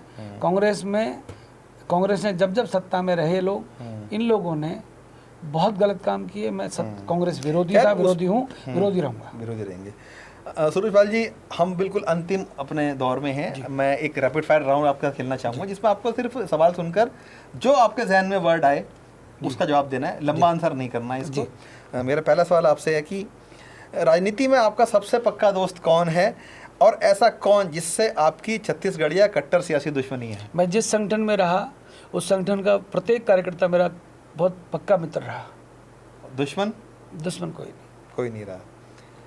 दूसरा सवाल है सर, उत्तर प्रदेश में राजपूतों का असली और सबसे मजबूत नेता कौन है? योगी आदित्यनाथ या ब्रजभूषण शरण सिंह? योगी आदित्यनाथ। बॉलीवुड का वो कौन सा डायरेक्टर है जिसे इतिहास का बिल्कुल समझ नहीं है, उसे तुरंत फिल्में बनाना बंद कर देना चाहिए? इतिहास के ऊपर फिल्म बनाने से पहले सेंसर बोर्ड को ऐतिहासिक फिल्मों के ऊपर फिल्म बनाने वालों का एक अलग से बोर्ड बनाना चाहिए, जो इतिहास के साथ छेड़छाड़ ना करे, खिलवाड़ ना करे। मैं किसी को नहीं मानता। सत्ता का अहंकार या समाज का स्वाभिमान? सूरजपाल सिंह अम्मू के इन दोनों में से क्या बड़ा है? राष्ट्रभक्ति का जुनून और स्वाभिमान। अगर भविष्य में समाजवादी पार्टी क्षेत्रियों को पूरा सम्मान और टिकट देने का वादा करे तो क्या आप उनका समर्थन करेंगे? अखिलेश यादव के घर में एक छत्राणी है। क्षत्रियों का सम्मान कैसे होना चाहिए अखिलेश यादव जानते हैं। जब वो सम्मान करना शुरू कर देंगे तो इस पर विचार कर सकते हैं। आज के दौर में सनातन संस्कृति और हिंदू समाज के लिए सबसे बड़ा आंतरिक खतरा क्या है? जातिवाद या वक्फ बोर्ड? जातिवाद। वक्फ बोर्ड से ही बड़ा? जातिवाद। सातवां सवाल है मेरा, क्या आपको 35 साल बाद बीजेपी छोड़ना अपनी राजनीतिक जिंदगी की सबसे बड़ी भूल लगती है? यह आपके सबसे बड़ा सही फैसला था? दुख हुआ, परंतु कोई फर्क नहीं पड़ा। यूनिवर्सिटीज़ में आया ना यूजीसी कानून बिल सामान्य वर्ग के छात्रों के लिए अमृत है या जहर है? धर्मेंद्र प्रधान को इस्तीफा देना चाहिए, जहर है। अयोध्या में बीजेपी की हार की असली वजह क्या थी? राम भक्तों की नाराजगी या स्थानीय अधिकारियों का घमंड? निचले स्तर के कार्यकर्ताओं को सम्मान न देना और लोकल मुद्दों को दरकिनार करना। एक शब्द में जवाब दीजिए, क्या 2027 के यूपी चुनाव से पहले हमें राजा भैया, ब्रजभूषण शरण सिंह और आपकी कोई नई राजनीतिक खिचड़ी पकती नजर आएगी? वो हमारे बड़े हैं, अगर उनको लगता है हमको हमारे साथ बैठना चाहिए, अगर वो बुलाएंगे तो हम उस पर विचार करेंगे। आरएसएस क्या देशभक्त संगठन रह गया है या फिर अब अपने मतलब की राजनीति कर रहा है? राष्ट्रभक्तों का संगठन राष्ट्रीय स्वयंसेवक संघ पहले भी था, आज भी है। व्यक्ति बुरे हैं, मेरा संघ ना कभी बुरा था, ना है, ना होगा। योगी आदित्यनाथ या प्रधानमंत्री नरेंद्र मोदी कौन बड़ा? दोनों बड़े हैं। कोई एक को चुनना हो तो? नरेंद्र भाई मोदी बड़े हैं, योगी आदित्यनाथ तो छोटे हैं उनसे उम्र में। उनकी जगह अपनी है। उत्तर प्रदेश के अच्छे मुख्यमंत्री हैं, प्रभावी मुख्यमंत्री हैं। देश के प्रधानमंत्री नरेंद्र भाई मोदी जैसा विश्व के अंदर कोई व्यक्ति नहीं है। क्या 2027 में योगी आदित्यनाथ मुख्यमंत्री बन पाएंगे? साथ ही साथ 2029 में क्या मोदी को प्रधानमंत्री बनता देखना चाहते हैं आप? मैं अभी भी चाहूँगा देश के प्रधानमंत्री नरेंद्र भाई मोदी बने। और योगी आदित्यनाथ? वो उत्तर प्रदेश संभाल रहे हैं, उनको संभालना चाहिए अभी, और जरूरत है उत्तर प्रदेश को उनकी। क्या 27 में मुख्यमंत्री बनते नजर आ रहे हैं आपको? वो बन सकते हैं अगर वो स्वर्ण समाज की नाराजगी को दूर करते हैं। शुक्रिया सूरजपाल सिंह अम्मू साहब हमसे बात करने के लिए, जिन्होंने बहुत बेबाकी से इतने सारे सवालों का जवाब दिया है और खुलकर अपनी बात रखी है। नाराज़गी भी जताई है कुछ चीज़ों को लेकर, लेकिन इतना ज़रूर कह सकते हैं कि एक स्वाभिमानी व्यक्ति अपनी बात को पूरी स्पष्टता के साथ रखता है। और भले ही राजनीति में तरह तरह की चीज़ देखने में आती हैं, और वो दूर की बात है कि चुनावों में संगठन किसी के साथ जाएगा या नहीं जाएगा या अपना एक स्वामित्व खड़ा करेगा, वहाँ पर वो देखना दिलचस्प होगा। लेकिन उत्तर प्रदेश का चुनाव इस बार जब होगा तो बहुत सारे समीकरण बदलेंगे और बहुत सारे समीकरण नए भरे उभर कर भी सामने आएंगे। अमित साहब बहुत बहुत शुक्रिया हमसे बात करने के लिए। Thank you so much. बहुत धन्यवाद।